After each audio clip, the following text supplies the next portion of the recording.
Welcome into the Wednesday edition of Supernatural News and Darkness Radio. I'm Tim Dennis. Right over there is the BCB, the big cuddly bear, Beer City Bruiser. How you doing, Bruiser? I'm doing fantastic, Tim. It's a long time no talk, and I enjoy our conversations. I actually look forward to our weekly conversations. I do too. Yeah. I have a good time with it. We're gonna throw a little disclaimer out right away. We had Ziggy Star Pup out for a little while. We were playing around with her a little bit. She's been chewing up everything in sight. So you could probably hear her whining in the background because I had to put her in her crate, her kennel, because she got a hold of a power cord. No problem with that whatsoever. Anybody out there that knows puppies? Puppies love to chew, and Tim, you know about power cords. Puppies shouldn't be chewing power cords. Well, I chew a power cord every once in a while, my friend. So I do know. you? Do you? Okay, so you can relate with her. It's good for the gums. So yeah, we're just looking out for her. Yes. So occasionally you might hear a bark, you might hear a whine. That's not me. It's not Bruiser. It's Ziggy Star Pup. So yeah, just don't be alarmed. It's fine. We're good with doggy whines and doggy barks. That's fine. That no big deal there. We just Mrs. Bruiser's in the background. She's working as well. Yeah. She works from home, so we're not worried about a little dog bark or dog whine. We just had to kennel up Ziggy because we don't want her chewing on electrical stuff. Yeah, otherwise I'd be running around every 5 minutes trying to yelling. You'd hear me yelling, no. You'd be reading the story, and in the background you're no, put that down, stop. Or you hear Mrs. Bruiser yelling, Bruiser, come get your dog.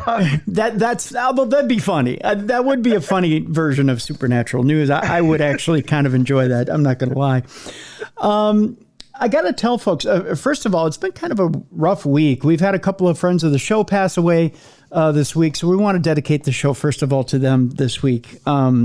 Andrew Lee, who was I mentioned this yesterday, Andrew Lee, who is a former program director at AM 1130, one of the stations that Darkness Radio was on for a while. 2 years into our incarnation, 2008 is when we hopped over to AM 1130, and we're there until end of 2016, beginning of 2017, passed away. And Andrew was the last program director, true program director at AM 1130 that oversaw Darkness Radio. And just kind of sad that Andrew passed away. He passed away suddenly on Saturday morning. And we don't have a true cause of death for Andrew. And we don't really want to dig or bother or anything like that. It was just a tragedy. He passed away at home with his wife. So we want to dedicate today's show as well to him.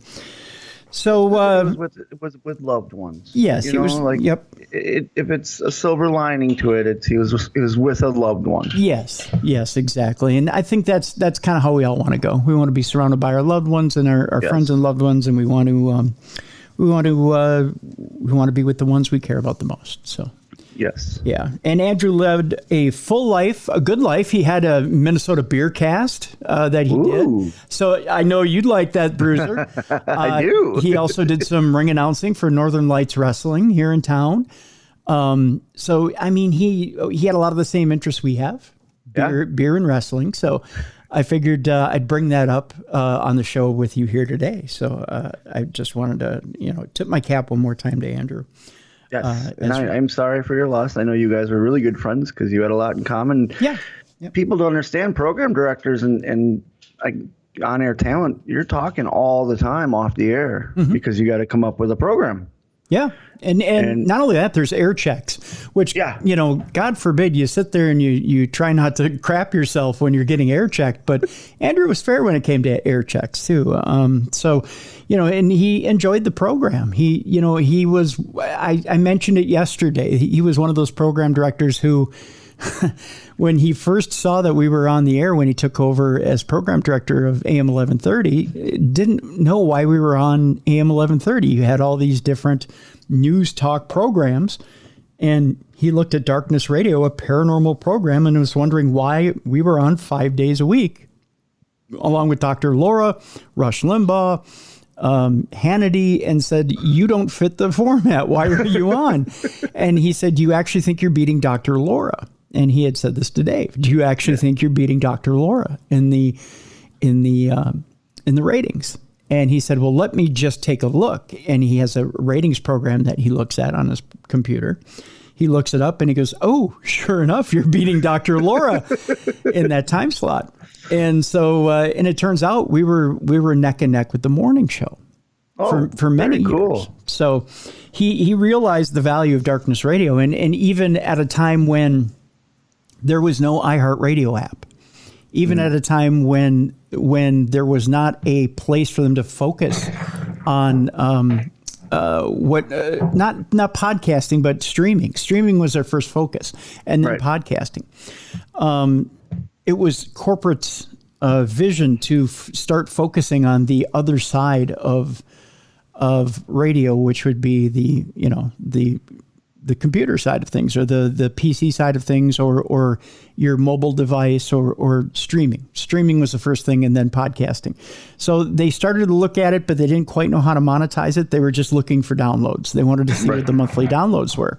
Well, Minneapolis for the longest time was leading all clusters. And the reason Minneapolis was leading the clusters was because of Darkness Radio. And what Darkness that's Radio awesome. Yeah. So that was kind of a cool thing. That was a cool thing. So another exciting thing, I want to get off that subject there, but just want to tip our cap to Andrew Lee and just tell Andrew we're praying for him and his family, and rest in peace, Andrew. And we just thought I really loved my time with Andrew, and really appreciated all the breaks he gave us. I appreciate. Also, there's one other pet project I had that he was really behind. Not me specifically, but I'm speaking for Big D too. Extreme Pro Wrestling Radio, a podcast and a radio show that I was on at iHeartRadio for the better part of, I think, 5 or 6 years.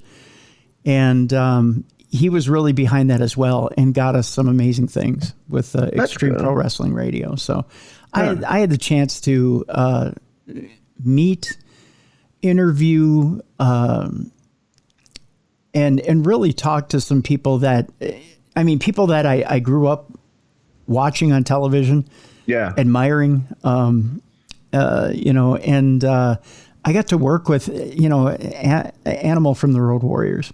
Oh yeah, he was awesome. Yeah, and very down to earth guy too. Yeah, and to think that a guy I grew up idolizing, that I got to work with him and sit side by side with, and just kind of, pardon my language, shoot the shit with every week.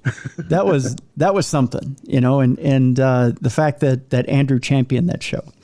Yeah. I can't thank him enough for. So that was just really that, those are the things that I really have to thank Andrew for, because that was just something else. Well, he will be missed. Yeah, most definitely. Prayers to his family too. Yes. And good thoughts. Death is not easy to handle well. I mean, like, everyone always says, oh, it gets easier over time. No. You just learn to deal with the grief. That's what it is. It doesn't get easier. You just learn to deal with the grief. And sounds like he had a loving family. Yeah, you're right there, Bruiser. And yes, definitely thoughts and prayers go out to his wife and his son. They're gonna need it in the coming days. I want to mention here, Bruiser, that we have a new sponsor coming on board, believe it or not. We do. That's right. You were telling me about this. I'm excited for our fans to hear this sponsor. Yeah. Believe it or not, the folks at Audio Boom are working hard here. We've come on board, and just in a matter of a couple of weeks here, they've already got us our first sponsor. They're coming on board here, I believe, as of next week, but I want to give you a little tease. I know you deal with chronic pain issues with the underwater needle point, of course, and go through some rigorous stuff there. I myself have some chronic pain issues. I've broken my neck. I have 2 broken discs in my back, which are not fun. No. I've had a herniated disc in my back, and for fans out there that don't know what discs are, the discs are in your back. They're like little pockets of gel, and when you break or hurt them or herniate them, it is burning pain, I guess you could say, right? Yeah, almost like sharp burning pain. Yep, so you're looking for any kind of, because your back, people don't know this, but with your back, you feel it sitting down, you feel it laying down, you feel it standing up, you feel it walking, you feel it crawling. No matter what you're doing, your back is always doing something. Yes, and I also have a bone spur that's rubbing on a root nerve constantly. So I'm constantly in agony. And I know you have didn't you tell me once you're wrestling on a necrotic hip? Yeah, my right hip is pretty much dead. And so it causes my SI joint, my right SI joint to inflame. The best way to describe it is it feels like someone put a tennis ball right underneath my skin. And so no matter what I do, it feels like I always have a tennis ball there. And I will need, hip replacement surgery. It's just I'm too young right now. And it's from all the years of one of my idols is Mick Foley, Cactus Jack. And he used to do the elbow drop off the ring apron. So I thought I'll do that. And just years of landing on my right hip over the years, that eventually the bone it's done. And it's a dead bone. Oh, my God. Yeah. So, I deal with pain on a daily basis. And that's probably not the worst that I've had. I've had worse because my sciatica on that side, I've had that burned off. My sciatica is completely burned so that I don't feel the pain that was going down. But yeah. So. Oh my God. Necrotic hip. Well, my friend, I think we might have something to take a little edge off. That's why I was excited when you said we got the sponsor and you showed me what it was, and I was like, Tim, you and I are familiar with this. We can relate to the sponsor. We can. Lumi Labs has come to the rescue, and it's something I think that all of our friends out there who deal with chronic pain might want to listen up, because we have something that not only can help, it's all natural, and it's legal in all 50 states. Yep. Yeah. Lumi Labs, like I said, has come to the rescue with a gummy that is called Microdose. And you may say, well, Tim, what is Microdose? Well, Microdose is a gummy that has, let me put it this way.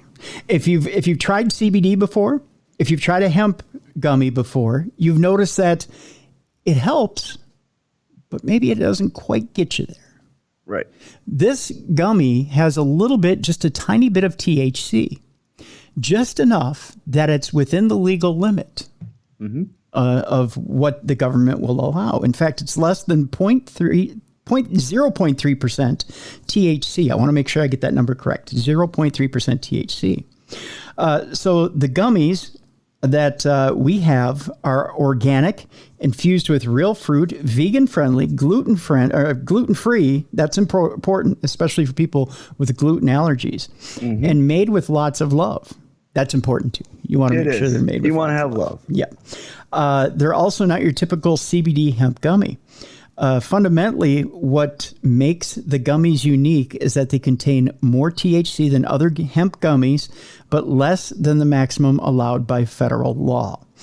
And that makes safe, reliable, accurate doses of THC legally available throughout the U.S., but not everyone is looking to get high, and that's what's important. Yep. Okay. Not everybody is looking to get a THC high, but they're looking to get the pain relief that you get from THC.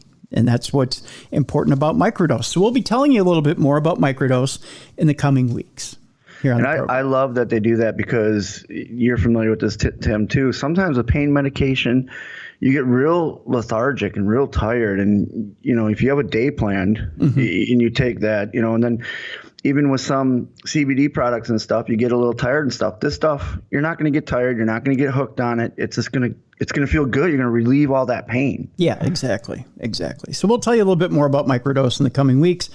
I'm looking forward to it. I got some samples yesterday, as a matter of fact, and I look forward to trying it. I'm going to try it today. So I'll let you know. Bruiser has his samples coming. So we'll file a report next week. We'll let you know exactly. And we're two to listen to, because we're two banged up old men over here. We are. We're two banged up old men. That's for sure. The dead hip and the Charcot foot. We got you guys covered. That's right. We got you covered. We had a big week here, Bruiser. We should jump into it. I tell you what. This week's episode, if by the time we're done this week, you aren't completely creeped out and don't want to go hide in a hole and never come out, I don't know what we haven't done our jobs. Okay. I love creepy episodes. Let's creep these. Let's creep everybody out. I'm telling you, by the time we're done today, between aliens, AI, ghosts. Ooh. Okay. A couple of creepy ghosts, Slender Man, and you're going to laugh when I say this. A tornado of midges. I told you you're going to laugh. I am. I'm sorry. I shouldn't. A tornado of midges. Between all of that, we'll frighten you right out of your socks. I'll have you absolutely paranoid by the end of this newscast. Are you ready? I'm ready. Let's do this. Let's get creepy. We'll lean into the creepy, so to speak. Yeah. Lean into the creepy. One story that was sent to us multiple times from last week that for some reason, I don't know why I've missed this, but I did. Former President Bill Clinton says he asked agents to scour Area 51 for aliens.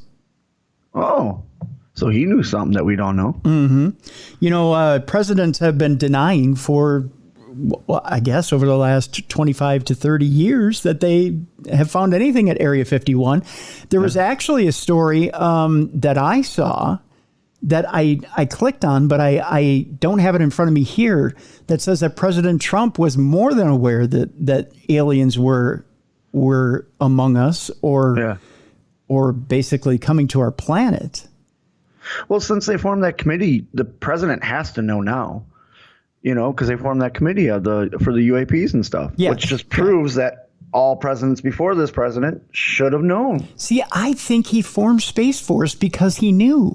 And I think because he was just, everything that he knew was just plain scary. Yeah. I agree with that. Yeah. So he was trying to create almost like, what was it? The United Nations of Galaxies or whatever it was in Star Trek, where it's like, that's what he wanted Space Force to be. And I think, and this is not saying anything negative about him. Honestly, I think it might be kind of positive about Trump is that, you know, other presidents in the past took let's wait and see what these things are. I think Trump took a defensive stand about it and just said, you know what, let's be ready. Yeah. You know, if these things are, and he took if these things are somewhat, I don't want to use the word evil. If these things are malicious, malicious. Thank you, Bruiser. There it is. If these things are malicious, maybe we should be ready. Let's be ready. And I think he just said, you know what, and he kind of disguised it by making it like a fun Space Force type thing. I don't know that he made it fun. I think he made Space Force in a way that, hey, you know what? Space is an area that can still be conquered. We can maybe still make a profit off of space, but in the same vein, there are some things we may need to defend ourselves against, without saying we need to defend ourselves against anything, because he never did say that. Right. He never said there's something out there we need to defend ourselves against. But something was reported to him that scared him enough to create this. I think so. I think he knew there's something out there that we need to defend ourselves against. And I think because they created that's why they created this committee. You know, that was the Space Force was the first leap into. Yeah. You know, hey, let's let the public know, but let's ease the public into it. Let's not freak them out right away. Let's ease into it. Yeah, I think. I don't know. I don't even know that he was going to ease anybody into anything. I think Space Force was just put there as a way to, how should I put this? It's a division of our Defense Department that is meant to, much like we guard our borders of the sea, we have to guard our borders of space. So you could launch an ICBM, okay, or you could launch a missile through the air and try to attack America. Who says you couldn't launch a missile from space off a satellite, or you could launch something into the air or launch a ship into the air and try to launch something from space into America? Well, wasn't that what the Star Wars thing was back in the 80s with Reagan and stuff? Is they were afraid of satellites launching missiles? Yeah, something to that effect. Yeah. I mean, he didn't create anything to protect us from it, but that was him acknowledging. Star Wars was supposed to be a net of satellites that would protect us from ICBMs. Yeah. Right. Yeah. But I'm curious now, do you think, Reagan knew and got a report. And that was their way of saying, oh, we're doing this because we don't want other countries to do it. But maybe he was also doing it because he had a report of alien life. No, I you don't think so? No, I think that was just more reacting to things that the Russians were coming up with. Okay. Yeah. Yeah. Yeah, I think that's all that was. But President Clinton, getting back to the story we were talking about, the conversations around UFOs and UAP is growing less taboo with each passing day, with the likes of the U.S. government and NASA publicly announcing further investigation of the unknown objects. Now, former President Bill Clinton says he and a staffer were so curious about extraterrestrial life when in office, they had to double check and see if any aliens were actually being held at Area 51. In a recent appearance on The Late Late Show, Clinton told host James Corden that he and his chief of staff, John Podesta, were hoping to get to the bottom of both Area 51 and the Roswell incident, so they sent security advisors to the Nevada-based Air Force facility for recon work. The quote here is, I said we got to find out how we're going to get to deal with this because that's where we do a lot of our invisibility research in terms of technology, like how we fly airplanes that aren't picked up by radar and all that, Clinton said on the show. So that's why they're so secretive, but there's no aliens that I know of, talking about Area 51. Clinton said that he sent the late Sandy Berger to Area 51 to check it out. At the time, Berger was serving as the national security advisor in the Clinton administration. This isn't the first time that the politician has spoken on the matter. Just last summer, Clinton revealed on a separate talk show that he thought that the odds were in the favor of alien life existing somewhere out amongst the stars. The truth is, he went on to say, we've never proved one, but there are things flying around up there that we haven't fully identified yet. He said on Live with Kelly and Ryan last June. That's when we quickly pivoted and told Kelly Ripa and Ryan Seacrest to think of the vastness of the cosmos. He said, keep in mind there are billions of galaxies in an ever-expanding universe, Clinton added. I mean, you can't even get your mind around the sheer number of things that are out there. No one knows, but I think the probability is that there is something you would call life somewhere else. Corden once asked President Barack Obama about aliens and UAP as well, though he carefully skirted around the question. Obama went on to say, well, when it comes to aliens, there are some things I can just can't tell you on the air. That's kind of an interesting way of putting it. Yeah. Obama shared on The Late Late Show with James Corden. He said, the truth is that when I came into office, I was like, all right, is there the lab somewhere where we're keeping the alien specimens in spaceships? They did a little bit of research, and the answer was no. He added, what is true, and I'm actually being serious here, is that there is footage and records of objects in the skies that we don't know exactly what they are. We can't explain how they move, their trajectory. They did not have an easy explainable pattern. I think that people still take seriously. They're trying to investigate and figure out what that is, but I have nothing to report to you today. So, now that we look at it, now that we've seen these investigative hearings and we've seen the video footage they have and some of the papers that have come out from it, I think these presidents are telling the truth. But here I'm going to throw it one further, and that is that that maybe they don't exactly tell the president everything, or some presidents everything. I think it depends on the president and what their level of what they think is reliability, or what they. Maybe they only, I'm trying to think how to avoid this. They gauge how a president reacts to things and how he would react to that type of news, and that's whether or not they say what it is. Do you know what I'm saying? Like, well, if their go-to is, you know what I mean? Like, I see what you're saying. Or maybe they see how loose-lipped these presidents are. That's exactly it. So, in other words, President Clinton had what was looked at as a good relationship with the press. Okay. Yeah. But if you have a good relationship with the press, that also means you talk a lot to the press. So if I'm talking a lot to the press, I'm not going to give you the answers to the UFO question or because the alien question. We don't want that to spill out. Yep. Exactly. Because you may be buddy with, for example, James Corden, or you may be buddy with Stephen Colbert, or you may be buddy with one of these talk show hosts, and you may go on and give an exclusive to one of these talk show hosts. Yeah. Or you may go on 60 Minutes and you may give them an exclusive. So you don't necessarily go that way. And you got to think too, Clinton was one of the first presidents to ever do like a late night talk show circuit when he was running for office and stuff. Because I remember him going on Arsenio Hall, and that was a huge deal that he was on that. And he was on Saturday Night Live, and he was on all that stuff. So going along with what you said, if he would add vital information, such as the aliens and UFOs, that could have just leaked out as like just banter between the host and the guest. And then Obama was another one. Obama was on all these talk shows. Right.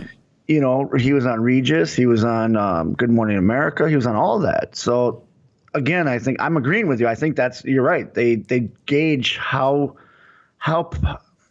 is this person's public persona, and are they available to the public? And I wouldn't go so far as to say character. Character is not, I'd say reliability, not character, yes. because yes. It falls on both sides of the aisle. I would go so far as to say Clinton, Obama, and Trump probably were not told. But I think maybe Ronald Reagan was told. Yeah, I think Reagan was, because Reagan had to deal with, because the Cold War was, right there when Reagan was president. And he had to know whether it was a UAP or if it was a ICBM. Exactly. Mm-hmm. And he probably died with secrets that still haven't been revealed. And likewise, I think, and people are going to think I'm nuts for saying this, I think Jimmy Carter knows. Really? You think him too, huh? I think he knows as well, because he's not one who you see sit down and do a lot of tell-all press interviews. You're right. He's not one to sit down and say and tell a lot about his administrations. Yeah. He'll talk a lot about humane causes. He'll talk about the Habitat for Humanity causes that he does. Yep. But he doesn't sit down and talk a lot about his administrations.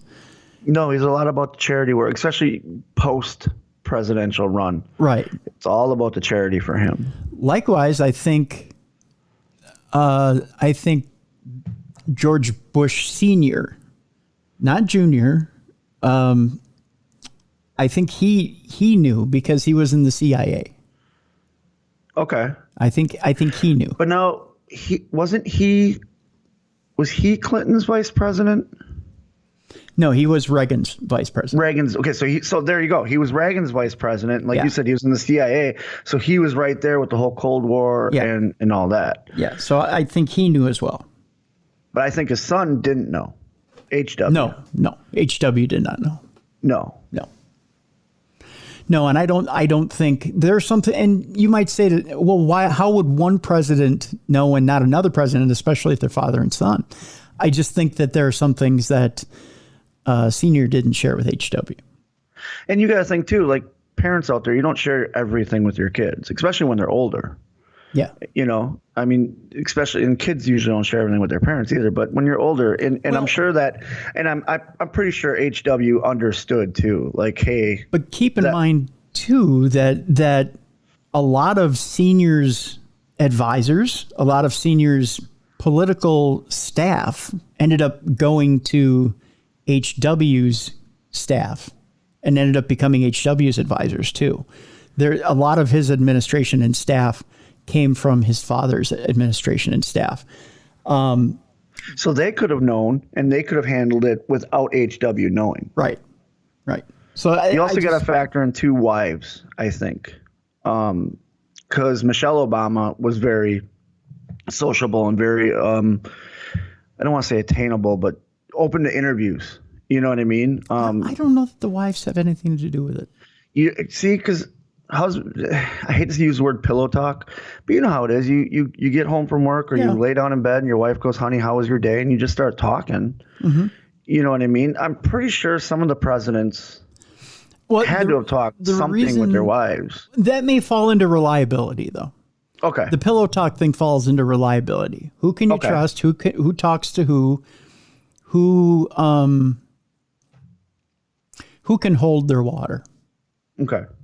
I think. So do you think, how about this? Do you think, so Bill, they kept in the dark. Do you think Hillary knows? Because she's a very powerful politician. No, you have to get to that level to know. Okay. So how about this? If she would have won, if she would have beat Trump, do you think she would have been informed? No. No? You think she would have been just like the husband, kept in the dark? Yeah. Okay. Yeah. Okay. And that's nothing against the Clintons. I just think that she wouldn't have been informed. Because she does have a good relationship with the press also. Yes, she does. Yeah. Yeah. Yeah. Yep. And she, in a lot of press, there's. Yeah. I wonder how that's going to change now with this committee that's out in the next, not necessarily Biden, but maybe the next president. Well, see, everything changes now with this committee. Yeah, because it's all public knowledge now. Like, right. They're admitting there's stuff out there. They don't know what it is. This is really soft disclosure. What we're in right now is soft disclosure. Mm-hmm. How the American public handles what's been given to them is going to determine how far information is disseminated from here on out. How do we handle what's been given to us now? And that leads into our next story. And let's get into our next story here. Yep. Our next story has to do with actually the creator of the X-Files, who says he doesn't trust the U.S. government report on UFOs. He thinks what we're being given is a bunch of bullshit. We'll put it that way. Really? Yeah. The report on UFOs discovered by American pilots not only did not clarify anything for the public, but it also, and this is according to the source I'm reading from, but is also likely to result in the emergence of new conspiracy theories, since some of its parts turned out to be classified. Chris Carter, creator of the popular X-Files series, writes in his article for the NewYorkTimes.com. As Carter emphasizes, in the current post-conspiracy era, quote unquote, catchphrases from his offspring have become a harsh reality, but the government still continues to lie to its citizens and hide information from them. This is what he claims. He says, quote, when we were working on the X-Files, preparing the first scenery for Agent Mulder's office, I came up with a poster with a picture of a UFO and the inscription, I want to believe. And it seems to me this phrase reflects how most people look at the question of the existence of extraterrestrial life. They are not that absolutely sure that it exists, but they are still waiting for some sign that will confirm this. That's the quote from Chris Carter. As Carter emphasizes, the universe is simply too big for us to be alone in it. Meanwhile, in the public domain not so long ago, perhaps the first evidence that people finally met aliens appeared in the forms of videos shot by U.S. Navy pilots with unidentified aerial phenomena. This is how it is now customary to call UFOs in America, the producer notes.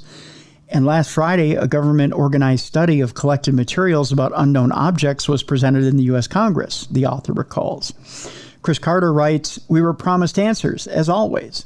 As much as I would like it, I myself have never seen a UFO or aliens, admits Carter. But because of the X-Files, I met quite a few people who claim to have seen it all. I've seen fuzzy videos of gray aliens walking around in someone's backyard. Carter goes on to say, I personally know an award-winning director who once told me with a serious face that he saw a UFO when he was in college. And Annie Jacobson, the author of the wonderful book, Area 51, introduced me to a man who worked at the secret facility for many years and saw how strange aircraft flew into and then flew away from the Air Force base located there. In general, for 10 years, I became a real magnet for such things, said Carter. The plot of the X-Files was built on a conspiracy theory that the government is hiding the existence of extraterrestrial life from citizens, the producer continued. He also goes on to say, do I think the government is lying to us? Well, of course. I'm from the generation of the Watergate scandal, Carter argues. Do I believe in conspiracy theories? Of course. For example, I am convinced that someone is attacking CIA agents and White House employees with microwave radiation, or otherwise known as Havana syndrome, which we've talked about here on the show. He says, although our government denies it, But can this new UFO report or any other report from government officials give us clear answers to all our questions? That's about it. I'm skeptical, as always, Carter went on to say. As Carter recalls, in 1996, Harvard University psychiatrist John Mack invited him to watch a hypnosis session of a woman who claimed to have been abducted by aliens. In 1996, he went on to say, I was invited to the clinic of the Harvard psychiatrist John Mack to witness the regression hypnosis of a self-professed alien abductee. I first met Dr. Mack, who studied and ultimately believed in alien abduction, when he came to Fox Studios to discuss his work. I had used a Roper survey he was involved in, a poll of 6,000 Americans on their belief in the existence of extraterrestrials. That's the Roper survey, by the way, to sell the X-Files as a TV show in 1992, and later read his book, Abduction. So I knew something about what I was going to see. I went in doubtful, unprepared for the drama of a woman sitting next to me in tears and in terror over the encounter with aliens that she described on a beach in Mexico. The experience turned out to be powerful and not a little unsettling, he went on to say. A few years later, Carter happened to attend a conference held in the Californian city of San Mateo, dedicated to some secret program of the U.S. government. The participants of the event believe that within the framework of the program, the U.S. authorities, among other things, used technologies extracted from captured UFOs to create space weapons. He said, quote, outwardly, these people looked like respectable and well-deserved professionals. Among them were even ex-officials and lawyers, but at the same time, some of them also believe the armed forces have secret bases on the far side of the moon where they secretly hold meetings with reptilians, the producer writes. I know that sounds a little out there. Yeah. According to Carter, humanity has entered an era of quote-unquote uncertainty in which the truth sometimes becomes unattainable, and this gives rise to a whole host of conspiracy theories, starting with a documentary about the coronavirus called Pandemic and ending with the idea that we all live in a black hole created by the Large Hadron Collider after the discovery of the Higgs boson. The truth is somewhere nearby. Trust no one. Deny everything, the provocative signature phrases of the X-Files said, but this was in the 90s when we still lived in a relatively common reality. Now those slogans have become the harsh reality of life, he wrote. The videos shot by the pilots were not the only reason why UFOs were again in the spotlight. The New York Times also contributed to this, which in 2017 published sensational material about the secret U.S. Department of Defense program to search for real information about the saucers. According to the producer, all this together resulted in a new government report. Nevertheless, according to the author, the report turned out to be a failure. After all, there are no specific conclusions about where the unidentified flying objects came from and whether they are of extraterrestrial nature. And the fact that parts of the document were classified will only result in the emergence of new conspiracy theories. He says it's all very X-Files style, but besides that, it's also an occasion to ask some important questions. So he's basically saying, it's, it's just more X-Files stuff. And he doesn't believe it. I think he's right. I think they're giving us this to taste just to acknowledge that the public's not stupid.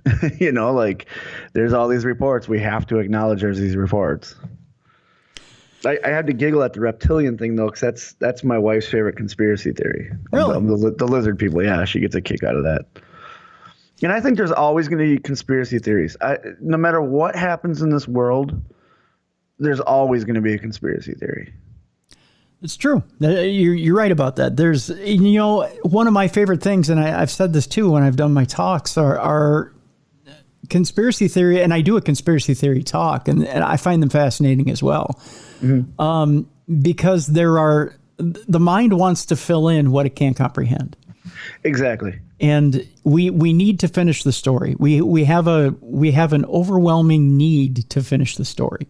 Mm-hmm. A lot of times when we can't comprehend why something ends the way it ends, we need to finish it. Yes, 100%. And a lot of times we'll go to places with a scant amount of evidence. We'll take that evidence and we'll finish the story with a scant amount of evidence, even if it's not true evidence. Yeah. It may be it may be a tiny bit of a fact, but we'll stretch that fact into a new reality and make it our reality. Yeah. I agree 100%. That's how conspiracy theories start. But it's like you said, it's our need to finish the story. Right. But that can be dangerous. It can be dangerous to make up new realities where there are none. That's why, and a lot of people it's dangerous to come up with the term fake news. I hate that term. Yeah. Because essentially fake news just means lying.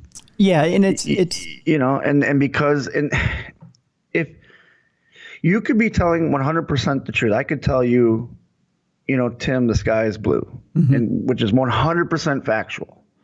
But somebody else could look at that and say, Tim, are you sure he's not lying to you? Because he did say something about how that blue pen is red. And then you start questioning, because you have a question then. And that's how conspiracy theory is formed. Yeah. Because you question it, because you don't know. Well, and this is again, people who are uneducated about a point suddenly believe they're educated. If you're not educated in a field, you should, until you're educated in that field, you shouldn't speak about that field. I giggle when I hear people argue with people. Like, for instance, this has nothing to do with conspiracy theories or anything, but my brother-in-law, my wife is an accountant, so she knows tax law, she knows all that. And my brother-in-law is a truck driver, and he's looking to start a trucking business or whatever, and asked my wife, some pointers, like from the accounting side. And when she gave the pointers, he's like, well, I read on the internet that this is it. And she's like, no, this, and he's like, but on the internet, and he started arguing with her. And I'm like, so here's a guy who's never gone to school for that, never done anything, arguing with someone who has a degree in that, whose profession is that, and knows this inside and out, and on a daily basis is living that. And that's kind of like what you're saying, where non-educated people, they might read an article on Facebook, and now all of a sudden they think they're an expert, and they're going to argue with an expert who actually has trained their whole life in this field. And instead of saying, tell me why I'm wrong. Right. Or tell me what I didn't read correctly, or tell me why the article is wrong. They say, well, I know I'm right because I read something. Yeah. I like saying to people like that, like, well, list your sources. What are your sources? Yeah. Let me read your sources. Yeah. I want to read where you read it. I'll give you my sources, and then we'll come back to this. And the other thing, too, that's wrong with some things nowadays is people don't like, it's not that you're being proved wrong, but they want to be right the whole time. They're fighting to be right instead of being educated. Right. Exactly. Yeah. And that's the key.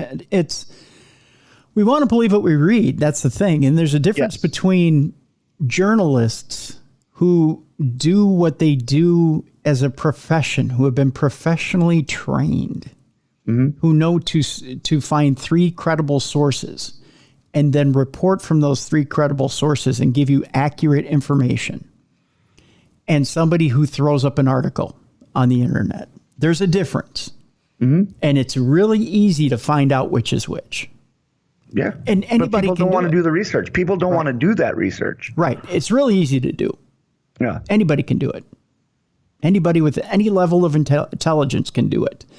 It's whether you want to do the work. And I think people don't want to do the work because they don't want to be proven wrong. Nobody wants to be proven wrong. You and I don't want to be proven wrong on stuff. But right. Yeah.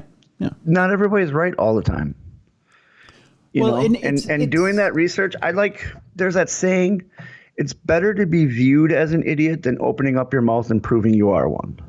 Right. And that comes along the lines of this research thing, like before I comment on anything on Facebook when it comes to, or Twitter or social media, I try to find out as much as I can about that information. And before I say something, because I don't want to say something that misleads somebody. Right. Because that's how this happens. This is what you and I are talking about. Someone maybe doesn't read all the way, they mislead, and all of a sudden you got 4 or 5 other people. Because social media, people forget on social media, I might tag you in a post, hey, Tim, check this out. You're not the only one that sees that. Right. There's all your followers, all of my followers that see it also. Right. It's a matter of just being careful. Just be careful when you cite something. Now keep in mind, if it's just a fun article, there's a difference between a fun article. Hey, take a look at this. This is kind of funny. Well, you have people too in this day and age that jump all over stuff where they're like, that's not true. It's a fake article. I've read that. Okay, that's fine. But you might find something that's kind of funny and you just post it. And it's okay to do that. We're supposed to have fun. That's why I love The Onion. Mm-hmm. The Onion is, I remember, I'm so old, I used to have the paper copies. I used to know exactly where I could go in college to find The Onion because I thought that was hilarious. Yeah. But there was people out there that were offended by it. They thought, and I'm like, guys, this is just a ha-ha paper. It's just four guys that got together to entertain each other and take light of what's going on in the world because there's so much serious shit going on in the world. Right. They needed to take a break, and they wanted to present it in the form of a paper, which is now a website, I believe. Right. Just you have to be careful with what you cite, is all I'm saying. That's why I like that Vault guy that you told me about, because I love going to his stuff because he cites everything where he gets it from. Everything that he gets is Freedom of Information Act. So it's coming straight from government documents. Exactly. So he's not twisting anything. He's not putting a slant on anything. He's literally taking the document that he obtained from the government and posting it right to the server. So it's straight from the horse's mouth. Yep, you're getting it straight from the horse's mouth. Now, speaking of getting it straight from the horse's mouth, Bruiser, our friend George Knapp has an article up at mysterywire.com. There's a physicist who's on TV right now who's revealed that he's a UFO hunter for the Pentagon. Oh, really? Okay. This one will knock you back on your behind. And it's somebody that I've gotten multiple requests for to have on this show. Well, then now you got to get him on the show. Now I got to, don't I? One of the U.S. government's premier UFO investigators has stepped out of the shadows to openly discuss his work for the UAP Task Force, an organization created by Congress to evaluate unidentified aerial phenomena. This investigator isn't an unknown. He's been hiding in plain sight, and he spoke exclusively about his investigations with George Knapp. Believe it or not. Television viewers know astrophysicist Dr. Travis Taylor as an intrepid investigator of UFOs and the paranormal at Skinwalker Ranch and on other History Channel programs. Only a handful of people in the world knew that Taylor was leading a double life, secretly working as the chief scientist for the Pentagon's UAP task force. Wasn't he just at that symposium? Yes, he was just at... Didn't I tell you that was going to break news? Yeah. You people didn't believe me. I'm a huge fan of him. This makes me like him even more. You people didn't believe me that it was going to break news. We just broke it. See? I would say, other than the people who already knew on the task force, you're the first person to figure it out, George, Taylor said. As a scientific prodigy, Taylor earned advanced degrees at a young age and spent his entire adult life working on classified projects, first for the U.S. Army, then for defense contractors. I'm still in shock, so forgive me here as I read this. He wrote a book about how the U.S. government should prepare for alien contact, which caught the attention of Jay Stratton, a high-ranking intelligence official who has been involved with each of the Pentagon's secretive UFO investigations, including AAWSAP, the largest UFO program of all, managed by the Defense Intelligence Agency, based at Bigelow Airspace in Las Vegas, funded with $22 million, secured by the late Senator Harry Reid. Stratton worked with AAWSAP, then its successor program, AA-TIP. Later, he took charge of a third effort, the UAP Task Force, long before Congress formally created that team. Jay Stratton, the director of the UAP Task Force, asked me if I would be interested in being the chief scientist, Taylor said. And I was like, yeah, absolutely, of course I would. One of the primary jobs of the task force was to write a report to Congress summarizing the known evidence about UFOs. The team had created a classified briefing consisting of the most intriguing military encounters, starting with the 2004 Tic Tac incident, the the task force whittled down a huge base into 144 of the very best cases. Dr. Taylor helped write the final report. He says, quote, we picked sources that we knew had a chain of custody of the data, Taylor said. And out of those 144 to 143 of them, we still couldn't figure out what they were, where they came from, and what their intent was. Civilian debunkers have tried to explain away the Tic Tac or gimbal UFOs as birds or reflected light, or far-off jet engines, as if military investigators are oblivious to such possibilities. When the UPA task force determined these objects to be genuine unknowns, it wasn't merely relying on brief video clips. But here's the thing. A skeptic and a debunker, they take their results by starting from the beginning, by knowing that the result is going to be this, so they change. They take the analysis to lead them in the direction to do that, Taylor said.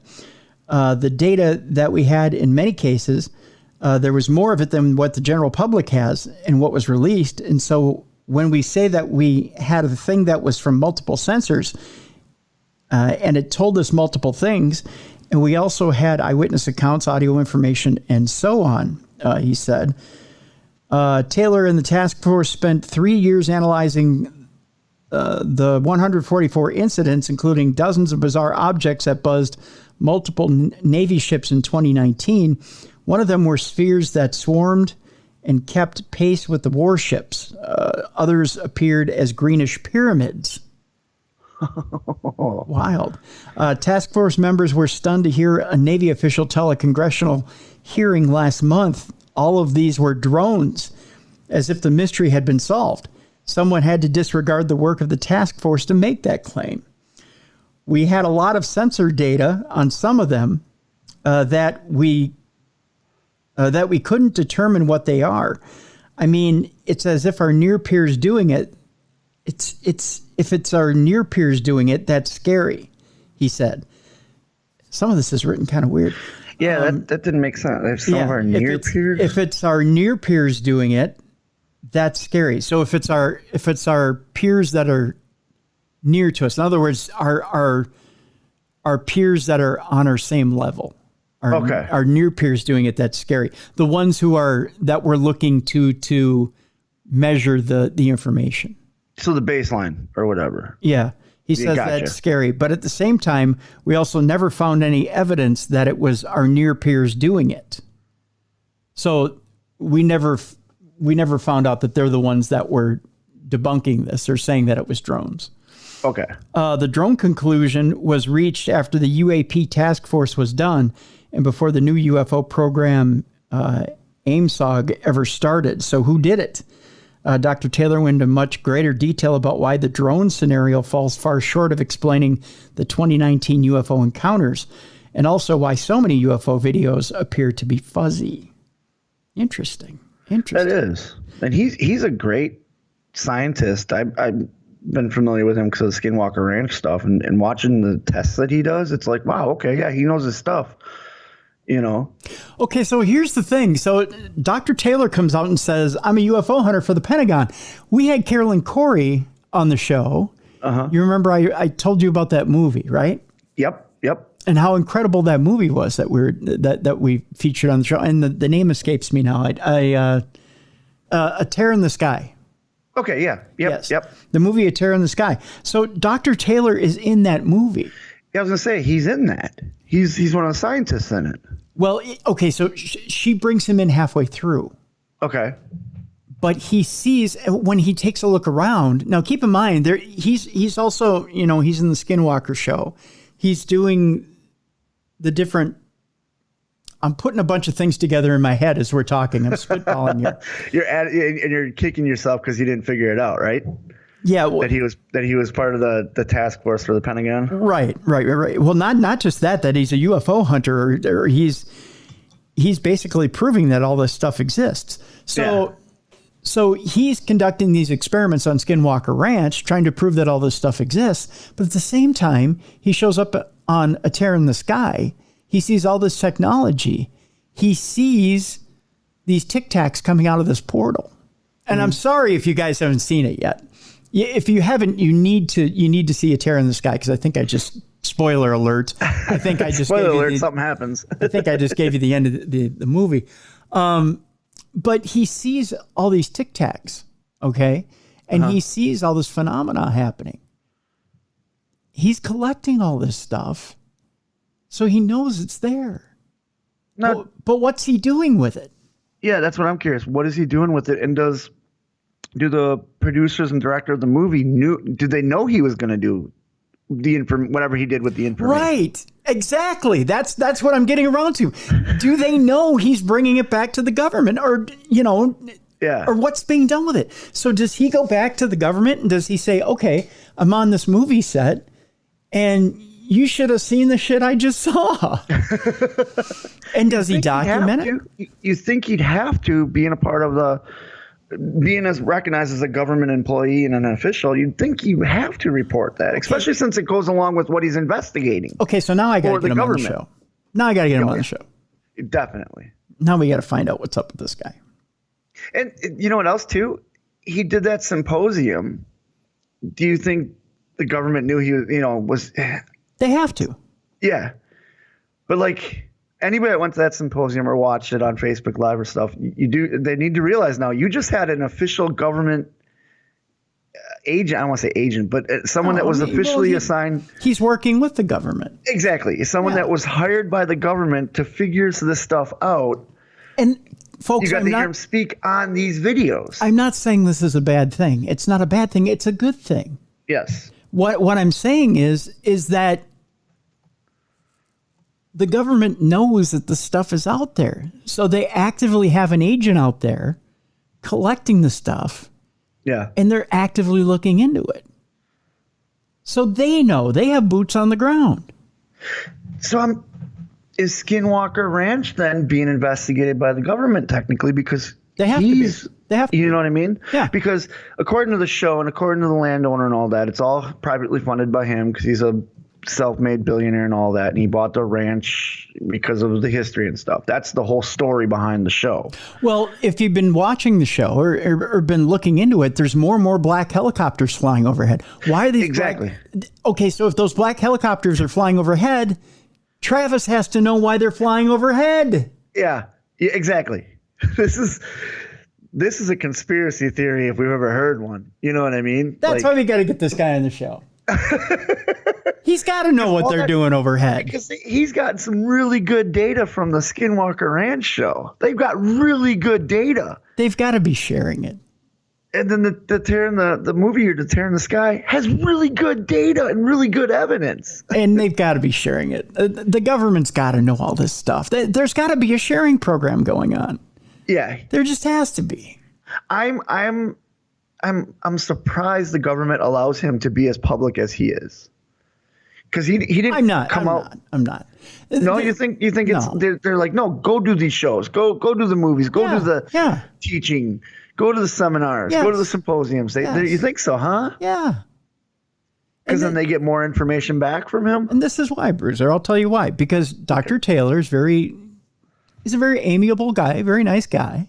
Yeah. And he has a way of being able to describe to the public what exactly it is. He can take science, a very hard scientific formula, a very hard scientific problem, a very hard scientific concept to wrap your head around and be able to communicate it to the average American Joe. Oh, yeah. That's why I love the show. That's why I love him, is because I hate to use this word, but he dumbs it down. Okay, that's one way of putting it. That's one way of putting it. But I'm just saying that for me, he's able to discuss it where me, a guy who gets hit in the head for a living, understands the science. That's why I became a fan of him. That's why I became a fan of certain people's, because when they can explain it in layman's terms so that I can understand it, I appreciate that. He could, and he does the technical terms too for the people that understand the technical terms. He does all that. Yep. But on the flip side, he explains too, now in layman's terms, this is what this means. Right. And let's face it, if you sit there and you try to put science out there in its raw form, most people's eyes roll back in their head and they take a nap.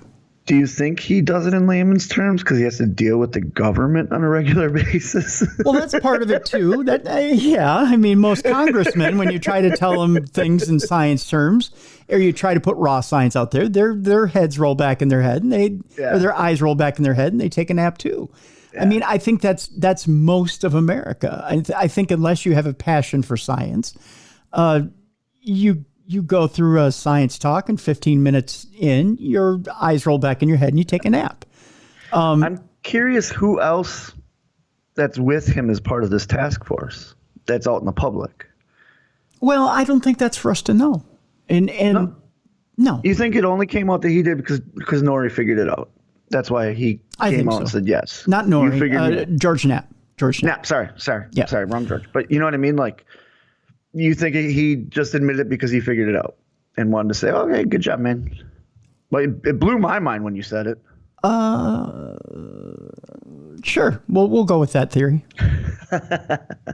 For time's sake, we'll go with that theory. For time's sake, gotcha. Yeah.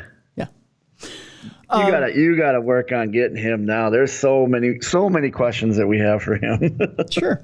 We'll work on it, folks. And I have been working on trying to get Dr. Travis Taylor. It takes a little bit, but we'll see if we can get him on the show here in the next few weeks. We actually have, we get the next couple of weeks. Actually, we have this week and next week booked up. We get the Ghost Brothers coming up, not this one, not this Thursday, but next Thursday. That'll be fun. Yeah, we get the Ghost Brothers coming up. They're going to talk about Fright Club. So we've got that. I was going to say that the Fright Club is one of my favorite shows. It's so funny. Yeah, so that's coming up, not this Thursday, but next Thursday. And then we're booking forward, so we're working on it. We're working on it, folks. We'll see. That's all I can say. Last story before we go to break, Bruiser. Sounds good. All right. Speaking of aliens, if they're around, they got to have money, right? Oh, they have to. They have to pay for stuff. It turns out that a man discovered an extraterrestrial coin in his roll of quarters. That's how we'll end this segment. Is that an extraterrestrial coin in your pocket, or are you just happy to see me? Oh boy! I can't wait to hear the story. I want to know how he knows it's extraterrestrial and not Canadian. Well, that's a good point. It could be on Trudeau. I never thought of that. I remember going to Canada and they gave me a loonie and a toonie. I'm like, what's this? They're like, that's our money. Like, there's a picture of a goose on it. A loonie and a toonie. That's what they're called. I think the loonie is $1 and the toonie is $2. That sounds like some sort of extraterrestrial sex trick you get from a hooker up in Canada. And it's got goose and stuff on it. I remember I ordered a beer. I hand them because their money looks like plastic Monopoly money. So I hand it to the bartender and she hands me back loonies and toonies. And I look at it and I go, I trust you. What should I tip you? I put my hand out because in America, we don't tip with quarters. You know what I mean? Right. Like, yeah. So she took a loonie and a toonie and says, that'll be enough. And I went back to the Canadian friend of mine and says, I hope that was good. He goes, yeah, essentially you tipped her $3. I'm like, oh, okay. You tipped her $3? Was that too much? $3? That's what I'm like, wait, what? Well, it's for a Canadian beer, which is what kind of Canadian beer did you get? Molson. Didn't like it. I don't blame you. Molson's. I had a Lablat too, and I didn't like that either. Which, after your story, if you ever want to hear a funny story about my Canadian experience with that, it's pretty funny. Actually, why don't you tell me? I'm trying to get the story up, and for some reason, so we're in Toronto for the underwater needlepoint, and we used to do this thing after the match where Brian and I would do a toast of honor, and we'd crack open a beer and we'd toast with the fans and whoever our opponent was. And when we're in Canada, someone brought us Molson and Lablat, and neither one of us liked it. So we used to have a cooler that would travel with us. So someone brought us a 6-pack. We only took 2 for the match. So we put the 4 of the beers back in the cooler, which they then put on the back of the ring truck. Okay. Now you fast forward a month, and we're in Tennessee. And we opened the cooler and like, oh, there's still that Canadian beer in here. Like, we're not going to drink that. So we kind of set it aside. Well, Jay Briscoe, who was a fantastic wrestler, fantastic human being, and was one of my drinking buddies on the road, comes back after his match, walks up to me, goes, Bruiser, I know you got a beer. And I says, well, Jay, I said, I haven't gotten my beer yet for after the show, but we do have these 4 beers from Canada. He's like, I'll drink them. I said, well, I got to warn you, they're about a month old, and they've been sitting in the back of the ring truck. since Toronto. Ugh. I don't care. And he cracks them open and he slams all four and goes, damn, those were disgusting, but they're beer. And he walks away. And I said, yeah. And Brian and I looked at each other and said, that is probably the most disgusting thing we've ever seen. Was this how Jay was just, hey, it's beer. And he cracked them open and drank all four. Oh. Yeah. And they've been sitting there how long? A month in a cooler in the back of a ring truck in the summertime. Oh. I have new respect for Jay. So this story, okay, so it's not a loony or a toonie. Okay. But a man discovered an extraterrestrial coin in his roll of quarters. An unusual quarter has captured attention online this week where it was found by a Michigan man. So close enough to Canada, but not quite Canada. Jordan, who uses the Reddit handle u/Albanese Gummies 327. I wonder creative, I guess. I wonder how good the gummies are in Albania. I don't know. I've never had them. I don't know either. That just seems like a weird handle. And preferred not to give his surname. Shared a picture of his find on Reddit's r/coins forum, where it grabbed attention as it appears to feature an alien in its design. Jordan told Newsweek, checking coin rolls is a hobby of mine that I love to do in my spare time. So obviously it's a lonely life for Jordan. Yeah. He says, I was inspecting a large bag of quarter rolls, opening them one by one to look for older pieces with high silver content. Well, silver is quite expensive these days. So I was going to say silver's gone up. So yeah. In one of the rolls, I was immediately startled by an odd coin featuring the bust of an extraterrestrial. It stood out in stark contrast to the bust of Washington present on the other coins, as it would. After sharing a picture of the coin, Reddit users headed to the comments to react. One user writing, "Oh man, that's nice. It looks like it was designed after hobo nickels." Hobo nickels? I never heard of a hobo nickel. We got to get in the coin collecting world, I guess, Tim. I got enough on my plate. Named for the people who popularized the craft, hobo nickels were popularized in the early 20th century in the U.S. when homeless people would alter classic coins, engraving their own designs using knives and other tools. It is believed that as many as 200,000 classic hobo nickels were created from 1913 to 1980, and today modern artists are still practicing the craft, often sharing their contemporary take on the classic art form on social media. I don't get the point of hobo nickels. Like, it's not currency anywhere, and you're defacing currency, which is a felony. I guess because it has no value. Or the nickel really is not, I mean, you can't really spend a nickel anywhere. Well, in 1913 you could. Yeah. Now these nickels are sought after collector coins and are even recreated in castings. So the hobo nickel is worth more than a nickel. Go figure. Awesome. I love it, commented another Reddit user. But many were interested in what was on the other side of the coin, with multiple commenters asking, what does the back look like? The owner of the unusual piece wrote, the backside shows the date of the apocalypse. Only those that own the coin can see it. Oh, here we go. I would be super, and this is the creepy part of the show, I guess, right? Yeah. I would be super excited to find this, said one Redditor on the popular rcoins subreddit, and a little afraid, but mostly excited. After spotting the coin, Jordan took it to be inspected by a dealer at his local pawn shop. He reassured me that the Federal Reserve isn't being run by aliens and that the coin isn't all that rare. He identified it as a hobo nickel worth around $10 to $20 to collectors. It's still worth $10 to $20. Yeah, you're still getting some good money. It's worth more than a nickel. Although I was rather disappointed that I hadn't stumbled across proof of a government conspiracy or something valuable, the truth is still out there, Jordan said, and I'll continue to search coin rolls to find it. Here, Bruiser, I'll show you the picture of the hobo nickel that... oh, that's really cool looking. Isn't it? Yeah. I'll put a link on the description of the show so you can see the hobo nickel for yourself. That is really cool. Yeah. But do you think there's an alien out there goes, oh, look at this. Our nickel is now worth $10 on Earth. Quick, honey, clean out the spare change. And to give you an idea, it's from 1937. Yeah, you can see that right there. Yeah. So I wonder if he had cleaned it because it looks clean. It is very clean. Yeah. Something else, I'll give you that. Well, I tell you what, let's take a break at this point in the program. When we come back, man, the second half of the program is going to creep you the F out. We're going to start with a Parashare story. That's how we're going to lead in to everything. And then it's only going to get worse from there, Bruiser. From there, we're going to talk Slender Man. We're going to talk, actually, the Slender Man killer. You remember from your old home state of Wisconsin? I'm very familiar with that. My son went to school with them, so. Yeah, really? Oh, yeah. We're going to talk about a child impaled by a catfish.